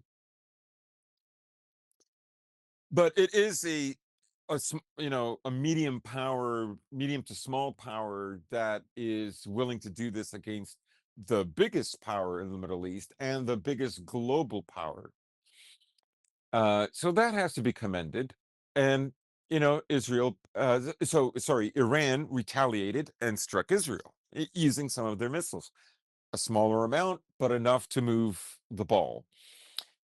Then a couple of days went by, Israel bombed southern Lebanon, and then they bombed Beirut. And Iran did not respond. And we started to hear more talks about the memorandum. So it was solidifying, and it was becoming apparently more serious. Um, it was less laughable. You can't blame anybody who wasn't laughing at this, because we've had so many false starts, and we still don't know whether this is going to last more than 6 weeks or 6 months. But I thought that Iran conceded too much. They could have set a precedent that anytime Israel crosses a certain red line that Iran establishes, that they're going to pay the price for it. And it seems like that didn't happen. Now we can get into the points of essentially the concessions that Trump has had to make. But before you mentioned them, I should say that apparently, we don't know, we'll find out tomorrow, but there's already news. One of the Israeli outlets has suggested that Israeli forces have moved out of some areas of southern Lebanon. So we wait and see. Okay, and I'll go ahead and switch over to the article that lays out the points from Al Arabia, and I'll go ahead and put that up right now. And here it is from Al Arabia. I'll just go ahead and read off these points.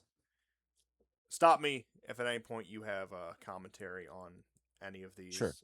So, number one, the Islamic Republic of Iran and the United States, together with their allies in the current war, declare upon signing of the Memorandum of Understanding an immediate and permanent end to the war on all fronts, including Lebanon, and undertake that from now on they will not launch any hostile action against each other and will refrain from the threat or use of force against each other. The final agreement will confirm the provisions of the article and the remaining articles. Number two, the Islamic Republic of Iran and the United States undertake to respect each other's sovereignty and territorial integrity and to refrain from interfering in each other's internal affairs. Well, I'm doing three article episodes in a row because we had Geo one a couple weeks back. We read that Yeah. Zelensky article, and we're reading another one. Look at that. Um, hopefully, this won't be as long as the other two in that regard because it's only the 14 points here. Wait a minute. A 14-point plan meant to secure an eternal peace. Where have I heard this one before? Wait a minute. I know. Imagine all the historical comparisons. We overlooked the painful reality that Trump is just another Woodrow Wilson. But to continue, the Islamic Republic of Iran and the United States undertake to negotiate and reach a final agreement within a maximum period of 60 days, extendable by mutual consent. I've heard that one before. That 60-day lead up is what delivered us the 12-day war, for those of you who remember, back in 2025. Immediately upon the signing of the Memorandum of Understanding, the United States lift the naval blockade and prevent any interference or obstruction against the Islamic Republic of Iran, and restore traffic within a maximum of 30 days to its full capacity. The traffic of ships will be proportional to the pre war volume of traffic on the part of the Islamic Republic of Iran. The United States also undertakes to withdraw its forces from the surrounding areas within 30 days of the final agreement. You're already seeing how flimsy some of these points might be. Yeah. Point number You can 6. see also how Israel could spoil all of this Well, again. naturally. But to move on to point number 5, upon signing this memorandum of understanding, the Islamic Republic of Iran will immediately take steps to ensure that the movement of merchant ships from the Persian Gulf to the Sea of Oman and vice versa is resumed within 30 days to the pre-war volume, taking into account the need for the removal of technical obstacles and the neutralization of mines by Iran. The United States, point number 6, undertakes, together with its regional partners, Israel and the Gulf states, I presume, but how much you want to consider those partners, I'm not going to get lost in the weeds on this one. I'm just going to continue with it. to create a comprehensive plan agreed upon by both parties for the rehabilitation and economic development of the Islamic Republic of Iran while ensuring the financing of at least $300 billion. Note on that $300 billion, they leaned on the Qataris to unfreeze funds to get the Iranians that money. The Yes. And there implementation. were leaks last week that money was already being transferred to Iran in the billions. Oh, I believe it. So, The implementation mechanism of this plan as part of the final agreement will be formulated within 60 days. The United States commits to ending on a schedule to be agreed upon as part of a financial agreement all types of sanctions currently facing the Islamic Republic of Iran, including resolutions of the United Nations Security Council and the Board of Governors of the International Atomic Energy Agency, and all unilateral U.S. sanctions, both primary and secondary. That is a tall order. I do not expect that to happen in the slightest, but it being listed in there, I think, says more than the actual promise. mhm.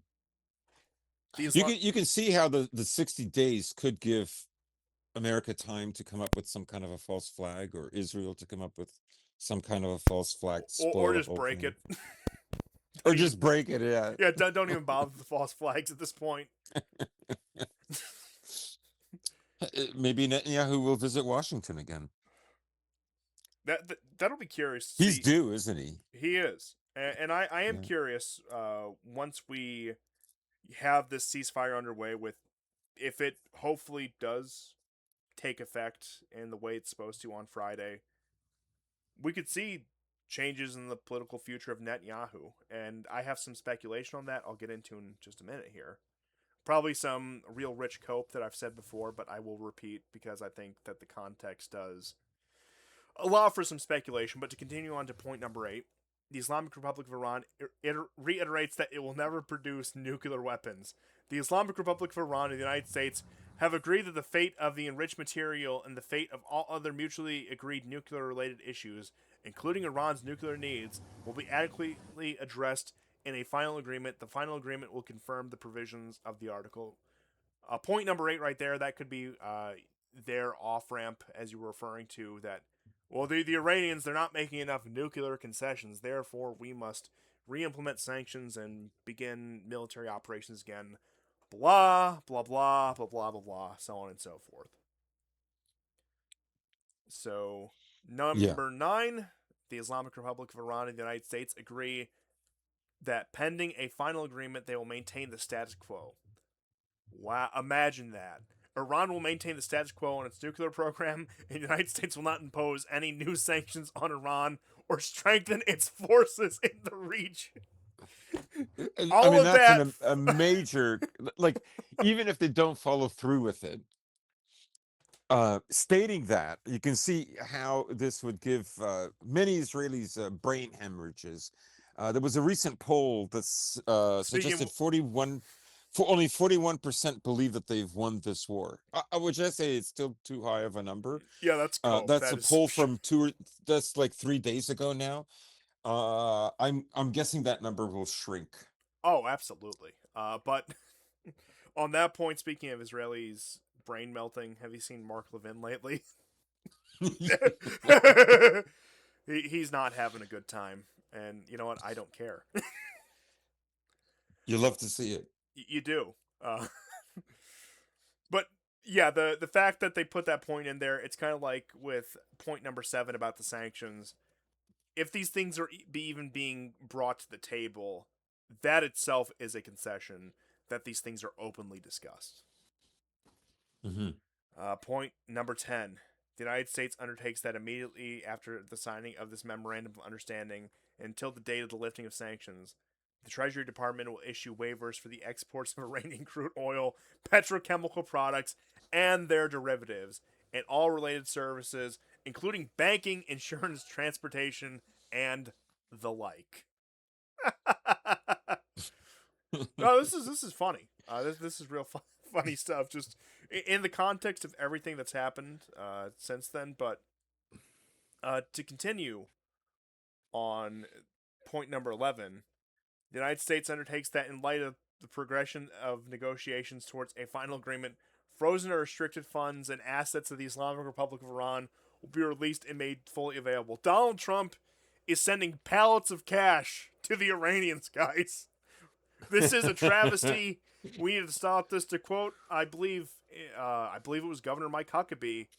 He's opening the doors again, just like Obama, to the ovens.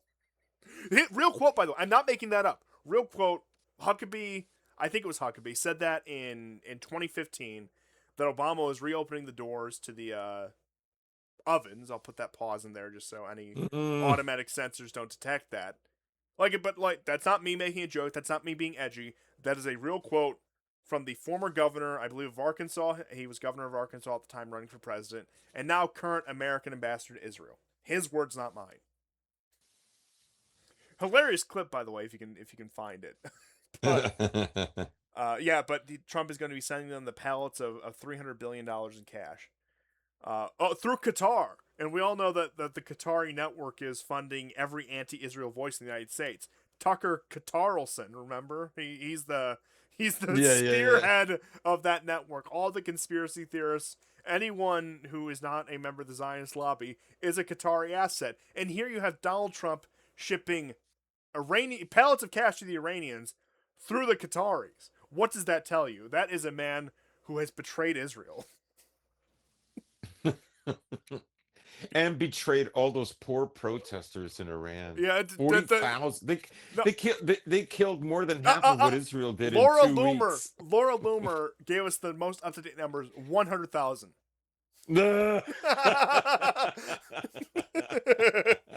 100,000. Six figures. They love the number 6. Imagine that. I'm not saying anything. These funds, whether held in the master account or transferred, will be used for financial beneficiary payment determined by the Central Bank of the Islamic Republic of Iran and be fully available for use. The United States undertakes to issue all necessary permits and licenses on this basis. The Islamic Republic of Iran and the United States agree that an implementation mechanism will be established to oversee the successful implementation of and future commitment to the final agreement caps. Number 13, following the signing of the memorandum of understanding and upon the receipt of assurances regarding the commencement of implementation of articles 4, 5, 10, and 11 of this memorandum of understanding and the continued implementation of these steps, the Islamic Republic of Iran and the United States will enter into negotiations for a final agreement solely with respect to the remaining articles. Number 14, the final agreement will be approved through a binding resolution of the United Nations Security Council. Oh, well. Trump won. If you'll allow me, I'm going to Please read do. 2 short articles from Bloomberg. The first is by Mark Champion. Not Bloomberg. I mean, if they're saying it, right? Okay. Please send me the link so I can archive all this in citations. I did, and it may even have been something that you sent me. I'll send it to you right now. We have a vast history of chat. I'm sure I can find them, but okay. Yeah, I just sent it to you now. Okay, so Trump's Iran truce has the hallmarks of defeat. The truce with Iran has all the hallmarks of America's defeat, writes Bloomberg. Donald Trump is already congratulating himself on becoming the first U.S. president to make peace with Iran since the 1979 revolution. This is so moronic. That is not true. He is the first president to drag America into war with Iran, and now he needs a truce, Bloomberg notes. Trump's negotiations have only solved the new problems that he himself created. These include the need to eliminate Iran's stockpiles of highly enriched uranium, which did not exist before Trump withdrew from the 2015 nuclear deal, and the need to reopen the Strait of Hormuz. Remember that Iran was only doing about 2 to 3% of enriched uranium before Trump scrapped the deal, and then it skyrocketed to 60%. That's what scared Israel. So he's the maker of his own problems. Anyways, so a whole series of statements by the Iranian side, including the creation of a 300 billion reconstruction fund with no response from the White Pallets House. of cash. yeah, reflects the fact that this war was a strategic mistake by the US, as a result of which Iran has become more influential than before. The memorandum of understanding will be signed on Friday.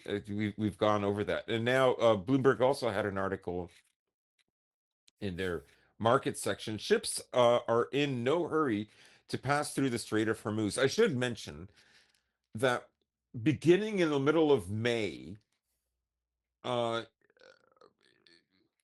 the US adopted something that Iran was doing and Russia has been doing, where they transfer oil from one ship to another, and they've been guiding them out. Apparently, something like 90 ships have transferred their oil.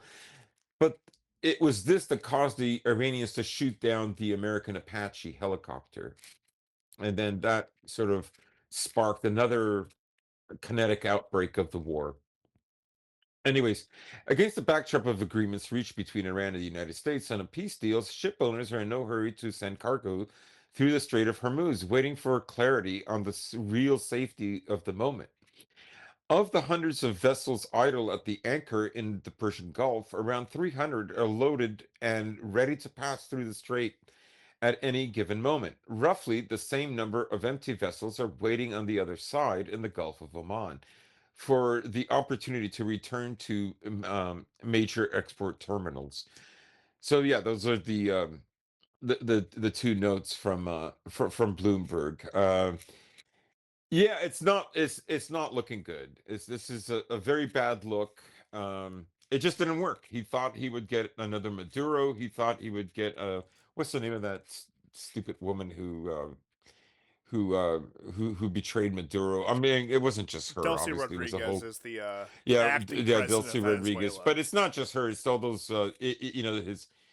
his idiot generals, those men who betrayed him as well. But Iran is not Venezuela, and um and you could almost forgive them for underestimating Iran, because really it was it was a litany of setbacks and defeats from 2024 onwards, without proper response. And we've mentioned this on the show before, in the spring and late winter, how in a way Iran has completely rebounded and maybe was waiting for a moment when it had the moral authority to attack not only the American bases, and of course the reconstruction of these bases will be in the billions. Um, just this past week, sorry, last week and on the weekend, both a British and French radar stations in the Middle East were also destroyed by the Iranians. We saw several of the American ones being destroyed, during March and April. But I do have to bring up in this whole peace process something that the great Douglas McGregor said probably about 6 weeks ago. And I believe it was an interview on Daniel Davis's show, which is something that I will recommend to everyone. It can be kind of let's just say, doesn't get into the depths that certain other programs might, but it's still a good program, a lot of good guests. I think it's worth a listen just to get a grasp on the facts of any given situation. But Mhm. this is about around the time of the initial ceasefire, where McGregor said something along the lines of, you have a house, half of it burns down, and they manage to put out the fire, and everyone's relieved the fire is out. And then they go up to Trump, and they give him a box of matches, and they say, well, you can burn down the other side of the house if you think you need to. And that's what every quote unquote agreement, especially the one where pen is put to paper, feels like, because I agree with the analysis of that Bloomberg article, believe it or not, that this is a humiliating defeat for the United States. There's no two ways about that. But there are also a lot of caveats in that agreement. For example, about the enrichment, about whatever diplomatic processes that need to take place, that do allow for either a false flag or just they might disregard that altogether for a resumption of hostilities. And to reference a another large program because they made a point that we'd been making. And I'm not accusing them of directly stealing from us. I know that our influence does manage to travel its way up the chain, as it were. That what we've said months ago, larger names have repeated. And you know what? I'm not mad. I'm happy our ideas are getting out there. I don't have enough of an ego to say that's my idea, except for the Nord Stream one. That's the only thing I'll do that for. But um, Mhm. with that being said, I was listening over the weekend on one of my longer drives to a program the Duran did regarding the murmurs of this deal, and they made a point that we've made before that they're going to go for the Syria strategy. They've given up on the idea of a quick regime change; it's simply not going to happen. But they're going to subject this country to years of intermittent siege warfare, until hopefully the government is weak enough for collapse. Now, the example I used was Iraq. It was much more kinetic in the example that you had a lot more direct American military action throughout it in between the first and the second Gulf Wars, and that, I don't know, 10 to 12 year period there from the end of the first Gulf War to the invasion of Iraq in 2003. But even comparing both of those, Syria, Iraq, to Iran, there are a number of differences. Number one, starting with Iran's just natural advantages in terms of size, population, and resources. And number two, considering the less diplomatically isolated situation that they're in and less geographically isolated situation that they're in, because the Russians can very easily reach the Iranians through the Caucasus, even despite the problems of the Azeris. And I know the Azeris can be an issue in that regard, but also through the Caspian Sea and through their Central Asian countries. So there are ways for the Iranians to stay connected. They have that new railway that goes to China, so they have land connections that keep them more integrated into an alliance and partnership system with the Russians and the Chinese than even Syria, which had the full backing of the Russians, or mostly full backing of the Russians, ever could have had, because of the geography was complicated. The Russians had to go through the Black Sea, through Turkey. Either way, they had to go through Turkey, either overhead or through the Bosphorus, in order to reach Syria. There wasn't that kind of continuity. There wasn't that geographical corridors were there to make that happen. But Iran has that. Iran has more or less the full backing, at least in the areas where it counts, of the Russians and the Chinese. The Russians and the Chinese will keep them alive. They might force concessions on them, but they will keep them alive because they need them. It's too vital for both of their strategies for the Iranians to collapse. But yeah, as it stands now, I think that's the new strategy. I'm not under any illusion that the Americans expect this kind of agreement to be long term. The idea of the so called final agreement is, as far as I'm concerned, uh, just simply not going to happen. We're not going to get anything like that. Mhm. Even if the kind of kinetic warfare we saw in March of 2026 does not resume, or even the intermittent trading of strikes that we saw in these past couple weeks here, even if that does not resume, you're not going to get a final agreement. There's always going to be something. The Iranians have too much enriched uranium.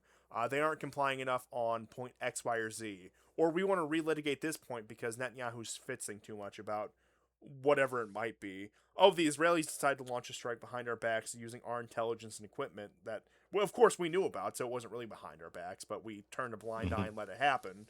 And just a number of these kind of situations. The Iranians will retaliate, tensions will be brought back down, and it's going to continue on until they either achieve the goal of regime change in Iran or it simply becomes untenable for the Americans to keep writing these blank checks to Israel. And on that point, I will say, I think the blank checks to Israel, and I'm not saying this out of any naivete, I have a rationale for this I'll get into, but I'll let you respond to some of the points because I've been monologuing a bit here. But I think the blank checks to Israel might not be a guarantee in the near future. Yeah, I mean, so much depends on the next few weeks, right? We just don't know. It is fun to speculate, but so much of this war has been about speculation. Um,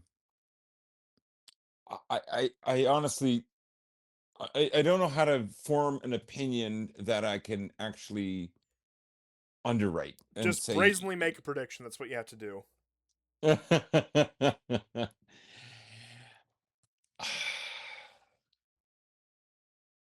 Well, I think you explained it best off air. If this war resumes without good reason, right? Which would be kind of what I was trying to get at when I spoke earlier about the new red lines that are still foggy and are leaning towards Israel being able to break them with regards to Beirut. You can argue that Iran did not respond because it knew this deal was going to go through. So America is assuring Iran, okay, they're going to, because Israel was trying to target a Hamas leader that they were unsuccessful in killing. Not a Hamas leader, a Hezbollah leader, sorry, in Beirut. And, there hasn't been an attack today. So presumably there may not be an attack tomorrow. So I would say if Trump resumes, he's going to suffer in the midterms, and it's a war he can't win right now. He just can't win it, and he will only lose more. And economically, I think the world probably came to a threshold and said that this has to open up. Think of like Bahrain, think of Qatar, think of United Arab Emirates, think of Kuwait, think of Saudi Arabia. All these countries, Oman might have suffered the least, but all these countries suffered for their allegiance to the U.S. and and to Israel. And if this war resumes, um, there'll be even burnt toast on top of burnt toast. So there's And no mind good you, reason to resume the war. every one of those And coun- now, every one of those countries you listed there is effectively an occupation regime of the Americans and the Israelis. That these Gulf yes, monarchies are yes, really only kept in power because they can bribe their populations to be fat and happy, and that's really all it comes down to. And if economic yeah. prosperity Those regimes are disappears, hated by their people. They're oh yeah, hated. They're humiliated by them. But let's say salination plants have been attacked. Um, Iran still has a lot of cards up its sleeves, and it has a tremendous amount of leverage. And I think it has the willingness to resume. I mean, June 1st, June 2nd, we were seeing articles that um, Iran's missile abilities are going to, have reached pre-war levels. Um, there's no good reason for Trump to re-engage in this conflict, or even to keep the Strait of Hormuz going, the blockage of the Strait of Hormuz going. What that will do, with Israel, I don't know. Um, so I would say, for now, it will stick, barring some kind of a false flag, something. The protests are done with. Um, Ironically, the only time I would see the protests reemerging is when Iran starts to do better and there are no attacks on Iran. That's paradoxical, but I do believe that. And so I would say, you know, after the midterms, yes, it can restart. And because um, that short-lived red line by Iran has been broken, I think Israel understands what it could do. Israel will probably bomb Beirut eventually again in order to test it. It will probably do that. And Iran will wait to see what the American response will be. of course they will. Operation Eternal Darkness must proceed at all costs. Yes. And so if if Israel sorry, if Israel does do this, then I would think that Iran will not only launch missiles at at Israel, it will completely devastate that region. Because I don't think it can tolerate uh, any more lies. Yeah, I agree with everything you But just it said. doesn't mean it won't happen. So I would say tentatively, I would say don't look for anything to happen for the next 6 months. But I don't put a lot of weight on it. I I agree with everything you just said, and I think that you might see some isolated incidences of attacks between the two, but in terms of a resumption of conflict like we've even seen just these past couple weeks, that's off the table until after the midterms. I agree with you so far as that's concerned. I will say one thing, however, some might consider this a point of optimism, but this is something I have seriously thought about. And that is the relationship between Israel and the American Jewish elite. Hmm. Hmm. Because, and this has been a thing again, Berletic has been running his mouth. Not only him, and I do want to give him credit where credit is due. His work is phenomenal when it hits. But he has been adamant about, well, Israel is the forward operating base of the United States in the region, and Israel doesn't control American foreign policy. It's the other way around. With that as a preamble, I will say, uh, I said this last week, a couple weeks ago, that the understanding I've come to is that the states act as if they are in a personal union with one another, where, Yes, of this is a married couple. yes, it's a package deal at this point where it's effectively one and the same. But I will say, I think that the Jewish elites on our side of the Atlantic might be a little too concerned about what Netanyahu, Ben Gvir, and the sort want to do, have planned, whatever it might be. And they might be using their influence over here in Washington, in the financial sector, the political sector, the military sector, all of the levers of control they may have to box in the Israelis. Because while they are just as committed to the project as the rest of them, they realize the strategic nightmare of this continuing. And I'm not saying Netanyahu will be removed. It's of course always a possibility. But I do think that there is some faction with the blessing of, yes, the Jewish elite on the Washington side yanking the leash on Netanyahu. And I think that's why Trump can get away with his little outburst as of late, because it's what they need right now. And what that shouldn't signal the insane idea that America and Israel are having some sort of divorce or strategic rupture. No, it's one side of the coalition telling the other side to cool it because they're not in a position to fight this war right now. Yeah, and I think right now is a perfect time to predict something completely out of left field from where we directing this conversation. Let's say Israel does not resume war with Iran. Iran cannot be fought right now. Okay. Needs to continue basically on the war path that it's been on since October 2023. This is where, like, a little post from Holy Wisdom, which is an Orthodox channel on Telegram, wrote something that I found interesting. The supposed war blueprint, Pentagon's leaked claims of escalating Turkey-Greece-Israel conflict preparations. Information has leaked that the Pentagon has instructed the U.S. soldiers and their families not to travel to Turkey or Greece. It is stated that Greece has informed its allied partners that in August or September it will officially declare 12 nautical miles in the Aegean Islands region as state policy, and that it is prepared for the possibility of war.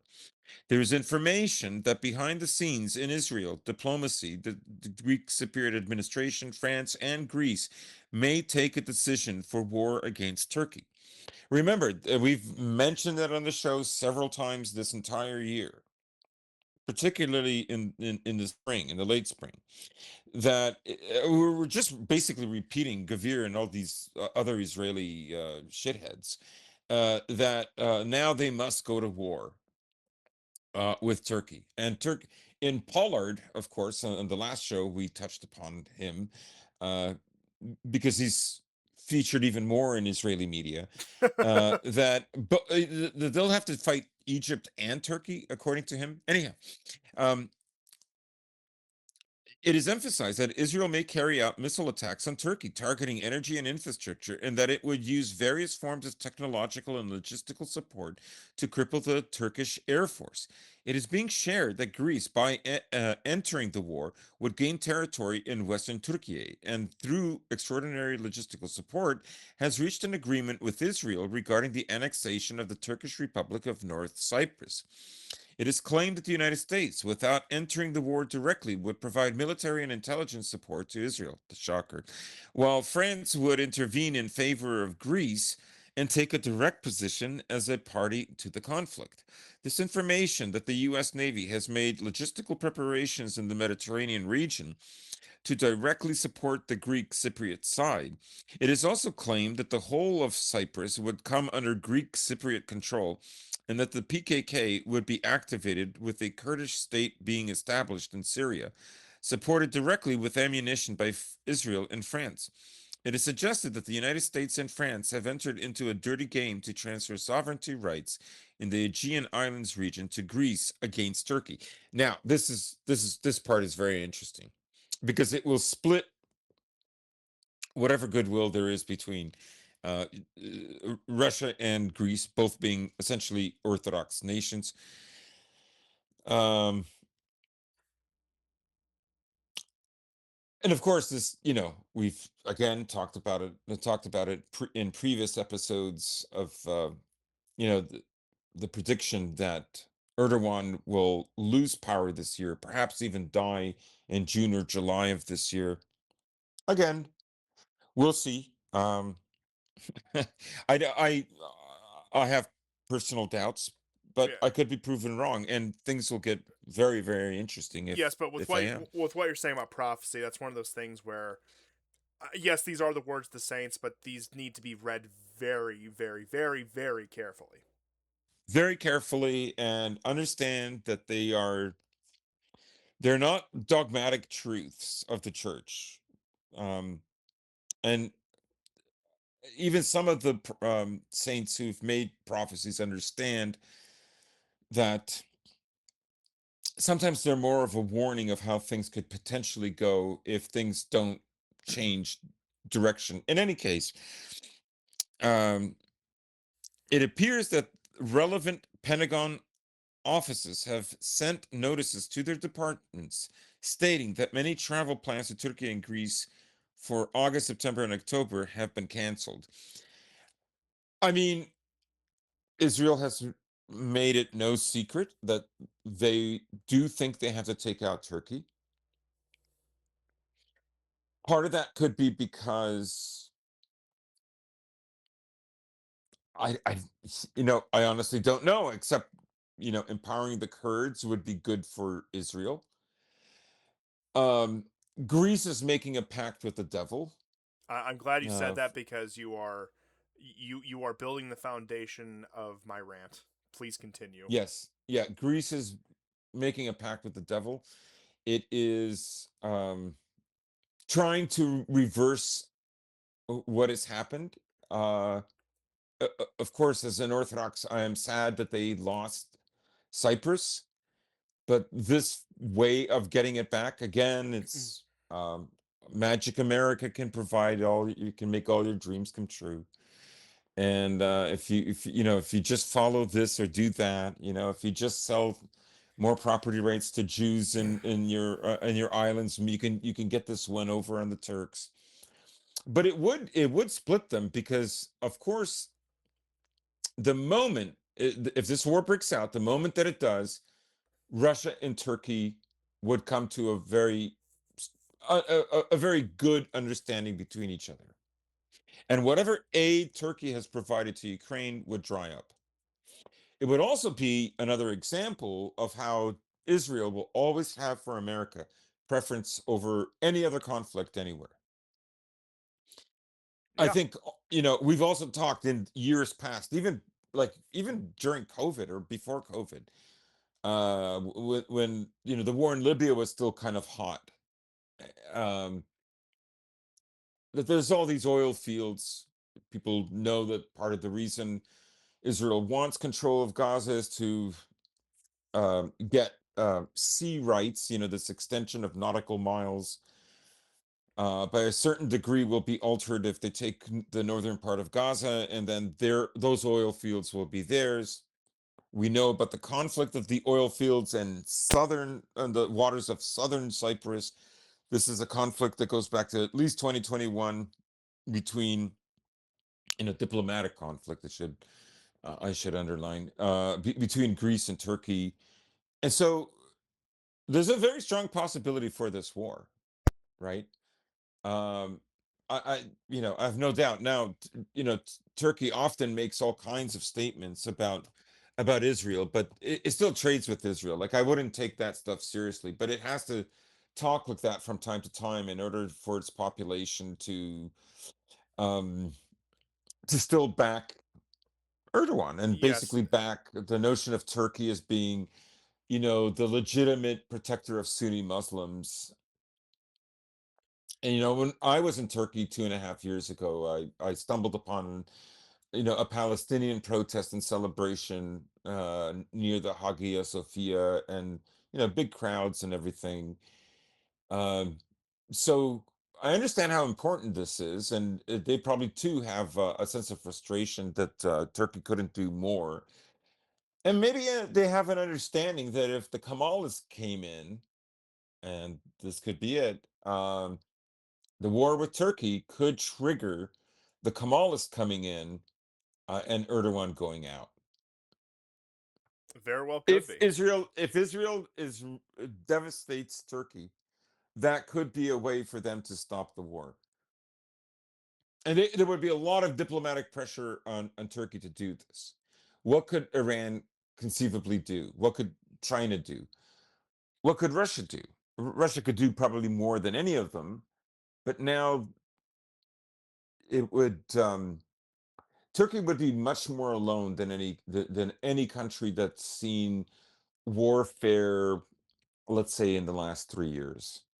So I have to say, to follow up on your point with this, particularly about the point with Greece and Cyprus, if I have ever seen a Faustian bargain in my life, this is it.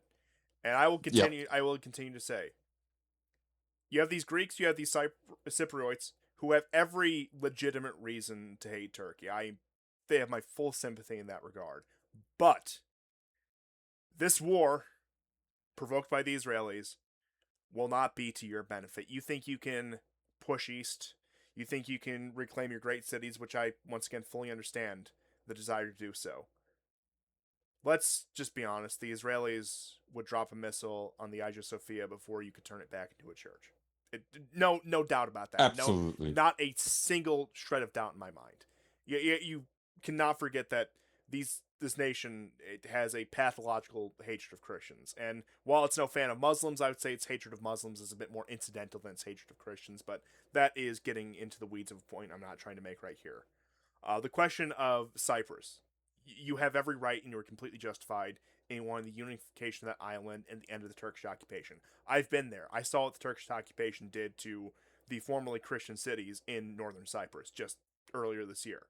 And I can sympathize with your deep hatred and resentment of these people. But once again, let's look at what the Israelis have been doing in the Eastern Mediterranean. They've been buying your islands, they've been settling in Cyprus, they've been drafting documents and white papers for years, decades, about the expulsion of Palestinians to your country. You think that they're going to all of a sudden honor an agreement once they use you as a meat shield against Turkey because Ben Gvir and Smotrich are a little nervous that the Turks aren't a reliable partner like they used to be? No, they are not going to honor that agreement. You are going to either cannon fodder, and all of your dreams of retaking this territory that was seized from you, and even these territories that had significant Greek populations up until the 50s, within living memory, they will dangle that in front of you. You might get that back on paper, but once again, the price that you would pay would be catastrophic. And then all of a sudden, they would have their friends in Europe, in Washington, lobbying you to take in more refugees and migrants to repopulate that land. That is exactly what happened. Absolutely. Like I said, Absolutely. in my late 20s, just for the context of all my life experience, in my entire life, I have never seen a more nakedly obvious example of a Faustian bargain being offered to anyone or any group of people. Yeah, um, and partly, it was also a miscalculation in the Cold War that America would choose idealism over pragmatism, and that's why it didn't intervene and prevent the Turks from doing what they did in Cyprus. Yeah, there it is. They You know, stabbed me in the and when back I was once in again. Istanbul, I saw churches that like weeks before I got there were transferred over to the state. And I can assure you, Istanbul is not short of mosques. It is constantly building bigger and bigger and smaller mosques. They're everywhere. There's no one. You cannot walk anywhere without, like, I don't know, within 10 blocks not seeing going into a mosque. It's Same not thing in there, northern like, Cyprus. yes. So I understand their pain, but they fell for believing that America had like some really, honest to goodness, anti-communist feelings. I mean, it's not even. It doesn't even come down to that. It comes down to the fact that, like, to contain Russia, you have to be better friends with Turkey than Greece, and yeah, like, whatever idealism, oh, democracy, we influenced you, like, they don't care about any of that. This is why, like, when I talk to people from the Balkans, and I tell them, I said, "Well, you keep talking about this history like anybody cares. They don't care. No one powerful cares. No, they And, hold it in and contempt, you as a talk matter like, of fact. hmm? They have contempt for it, as a matter of fact. They do. So I mean, this is a way that Netanyahu can busy himself. It's something that Israel would probably want. Um, Greece would be a proxy land army, which they did not get from the Kurds. Incidentally, I would tell the Greeks, speak to the Kurds, but in retrospect, don't speak to the Kurds because they literally learn nothing. Yeah, you're right. They do keep falling for it. They are the Fell for It Again Lifetime Achievement Award winners. I mean, just yesterday night, the Iranians, like, after talking about the memorandum, flew drones into the Kurdish areas of Iran, right? And that is where I think, going forward, Israel and America are afraid of the Turks and the Persians getting together, making something that is more than just carpets or rugs. No, and I look, the Turks. I've waited all week to say that, but I no, I'm glad you did. And let me be clear. Erdogan or not, the Turks are a perfidious, slippery bunch of bastards. It's just that simple. It's like kind of like Israel in that regard. However, if you are going to corner them, they are going to, at least for the time being, act in their own they have a interest. very sizable military. They do. I am not sure Greece is up to the task, and I'm not sure that France would not abandon them. Oh, they absolutely would. I mean, like, look what we're What's Israel's long-term goal here? Like, if they unseat Erdogan and scale back some of the military capabilities of Turkey, they're happy. That's it. Yeah, I mean, There's no there's no loss. On the other hand, what could Greece lose? Greece could lose more everything. islands. It could, yeah, it would be. I mean, I hope it doesn't happen, but And I let me hope it doesn't happen because I think the outcome for Greece will be bad.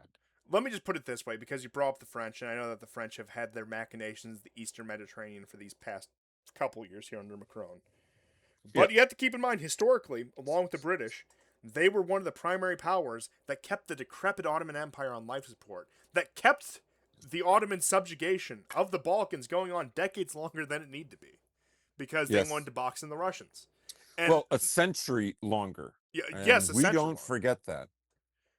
And these are the people that, like I said, I hope the Greeks have enough sense to realize that, like, you mean the same French who kept your entire region under subjugation for essentially longer than it needed to be, who collaborated with your oppressors for uh, well over 100 years, and you trust them to honor the agreement this time? You trust them not to turn you into a meat shield? You see what they're doing with the Ukrainians against the Russians, and you think that isn't going to be you? Yeah. On the bright side, it would I be the mean, death of I NATO. have nothing but empathy for the Greeks because on a daily basis, Turkish jets fly into Greek space to taunt them. It's a kind of a psychological warfare, and being in Istanbul, I remember like it would be awesome if it, it, if we won, if Istanbul was Constantinople Yeah, again, if and even just ostensible Christians ruled this city, it'd be a much better place. right. So I understand these feelings very well, but uh, now is not the time. Oh, yeah, I absolutely agree. Unless things go in a completely different way. Like I could, you know, Russia would have to go against Turkey. There are a lot of vectors that could make that happen in the Caucasus and Central Asia. But I can't see Russia taking a side against Turkey initially. Oh yeah, I agree. And I'm not even saying they would support the Turks, but like just maintaining neutrality in the conflict, because look, as far as Russian strategic plans are concerned, looking beyond any cultural or religious issues, they see NATO infighting. What more could they ask for? Yes. But if this war does start, the pressure in Turkish politics would be whether Turkey remains in NATO or not. Various NATO countries want Turkey out of NATO, but on their side, which is a tall order. So politically in Turkey, this is the avenue for the Kemalists to come in, I will have to say, which would find some sort of a path, maybe to accommodate the Greeks to some extent, or maybe not. Um, something happens to Erdogan. I would not put it past the Israelis to assassinate Erdogan. the I agree, but I do want to make a counter argument just for the sake of trying to get to the bottom of this, and that is right now. And this is going to sound really stupid because I'm referencing Donald Trump, but as it stands now, Trump and Erdogan kind of get along. There is I think, a mutual begrudging respect between the two, where he does have some sort of, I don't know, I guess understanding, I guess that's the word of the show, some sort of understanding with him. And I could see, and I know that things can change a lot between now and 2028, 2029, but I could see a subsequent administration taking the hard line against Turkey. But as it stands now, I think Trump, or at least the people surrounding him, aren't going to be eager to see a Turkish-Israeli war. And I know that the Zionists have ways of getting what they want, and they have ways of strong-arming people, and that they have a vast network of influence.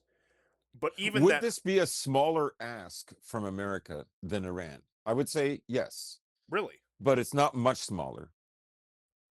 I would argue, Yeah. I'm willing to hear you up, but I would argue it'd be larger, that they're wanting them to restructure their entire strategic plan in the region, in with such a vital Well, partner. I understand that, because one of the things that I think America is looking for in a post Erdogan Turkey is continuing his unification of all Turkic people as a buffer against Russia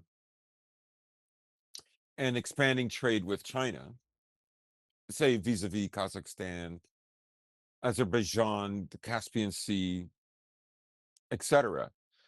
So I understand how important that is, right? But American lives would not be at stake.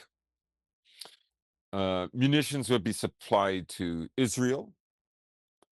Uh, the West would probably back Greece easily.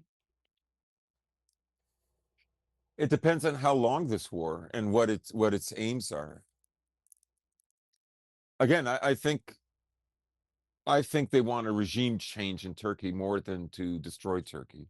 I agree that they want the Kemalists. They want some sort of, let's just say, nominally pro-Israel faction back in power, because Erdogan, even though he has very much played both sides of this war, has been forced by circumstance to pivot to the more traditional Islamic position and to make himself more of a voice of the Sunni Muslim world as a whole.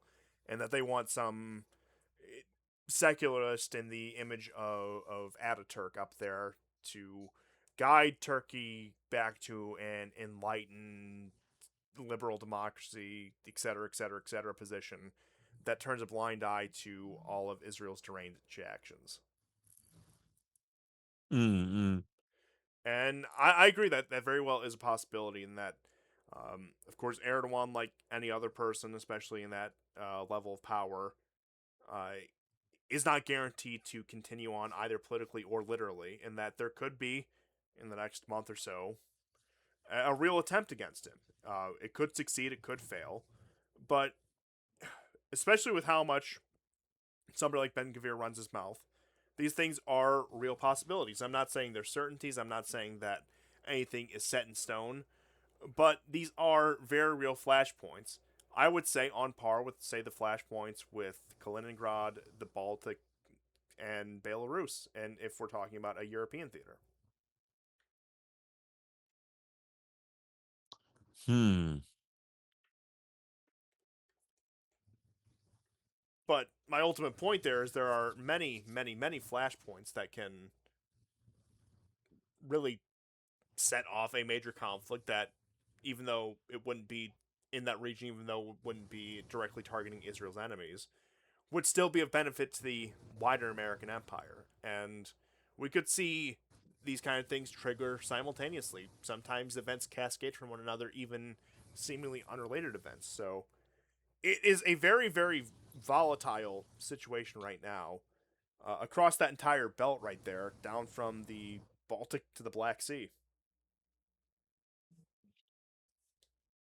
Hey, yes. But unless you had any further points or further news items, I don't know if you want to touch last minute on, say, Tulsi Gabbard's last minute revelations, or whether you want to save that for a different episode. But Maybe save it for a different uh, episode. because Uh, I know that's still something of a developing story, and I thought we might touch on it, but I figured I wasn't going to try to parse through the incomplete details on that. yeah. Yeah, it's too thick. Um,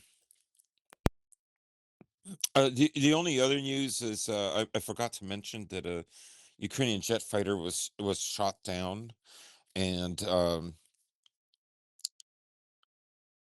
in the Khmelnytsky region, which is quite a distance away, um, an Su-24M that can launch the Franco-British Storm Shadows. Well, either something happened to it or it was shot down, but it went down shortly after takeoff, and apparently, um, both experienced pilots on board were killed. So no time for a um, jettisoning out of the aircraft. So, but yeah, I don't have I don't have anything else. No, well, I suppose in that case, that is a wrap. That was a little bit more of a packed episode than I thought it was going to be, just going into it initially. We promise we'll rectify the situations with the maps soon. But we'll see you guys next time, and goodbye. Goodbye and take care.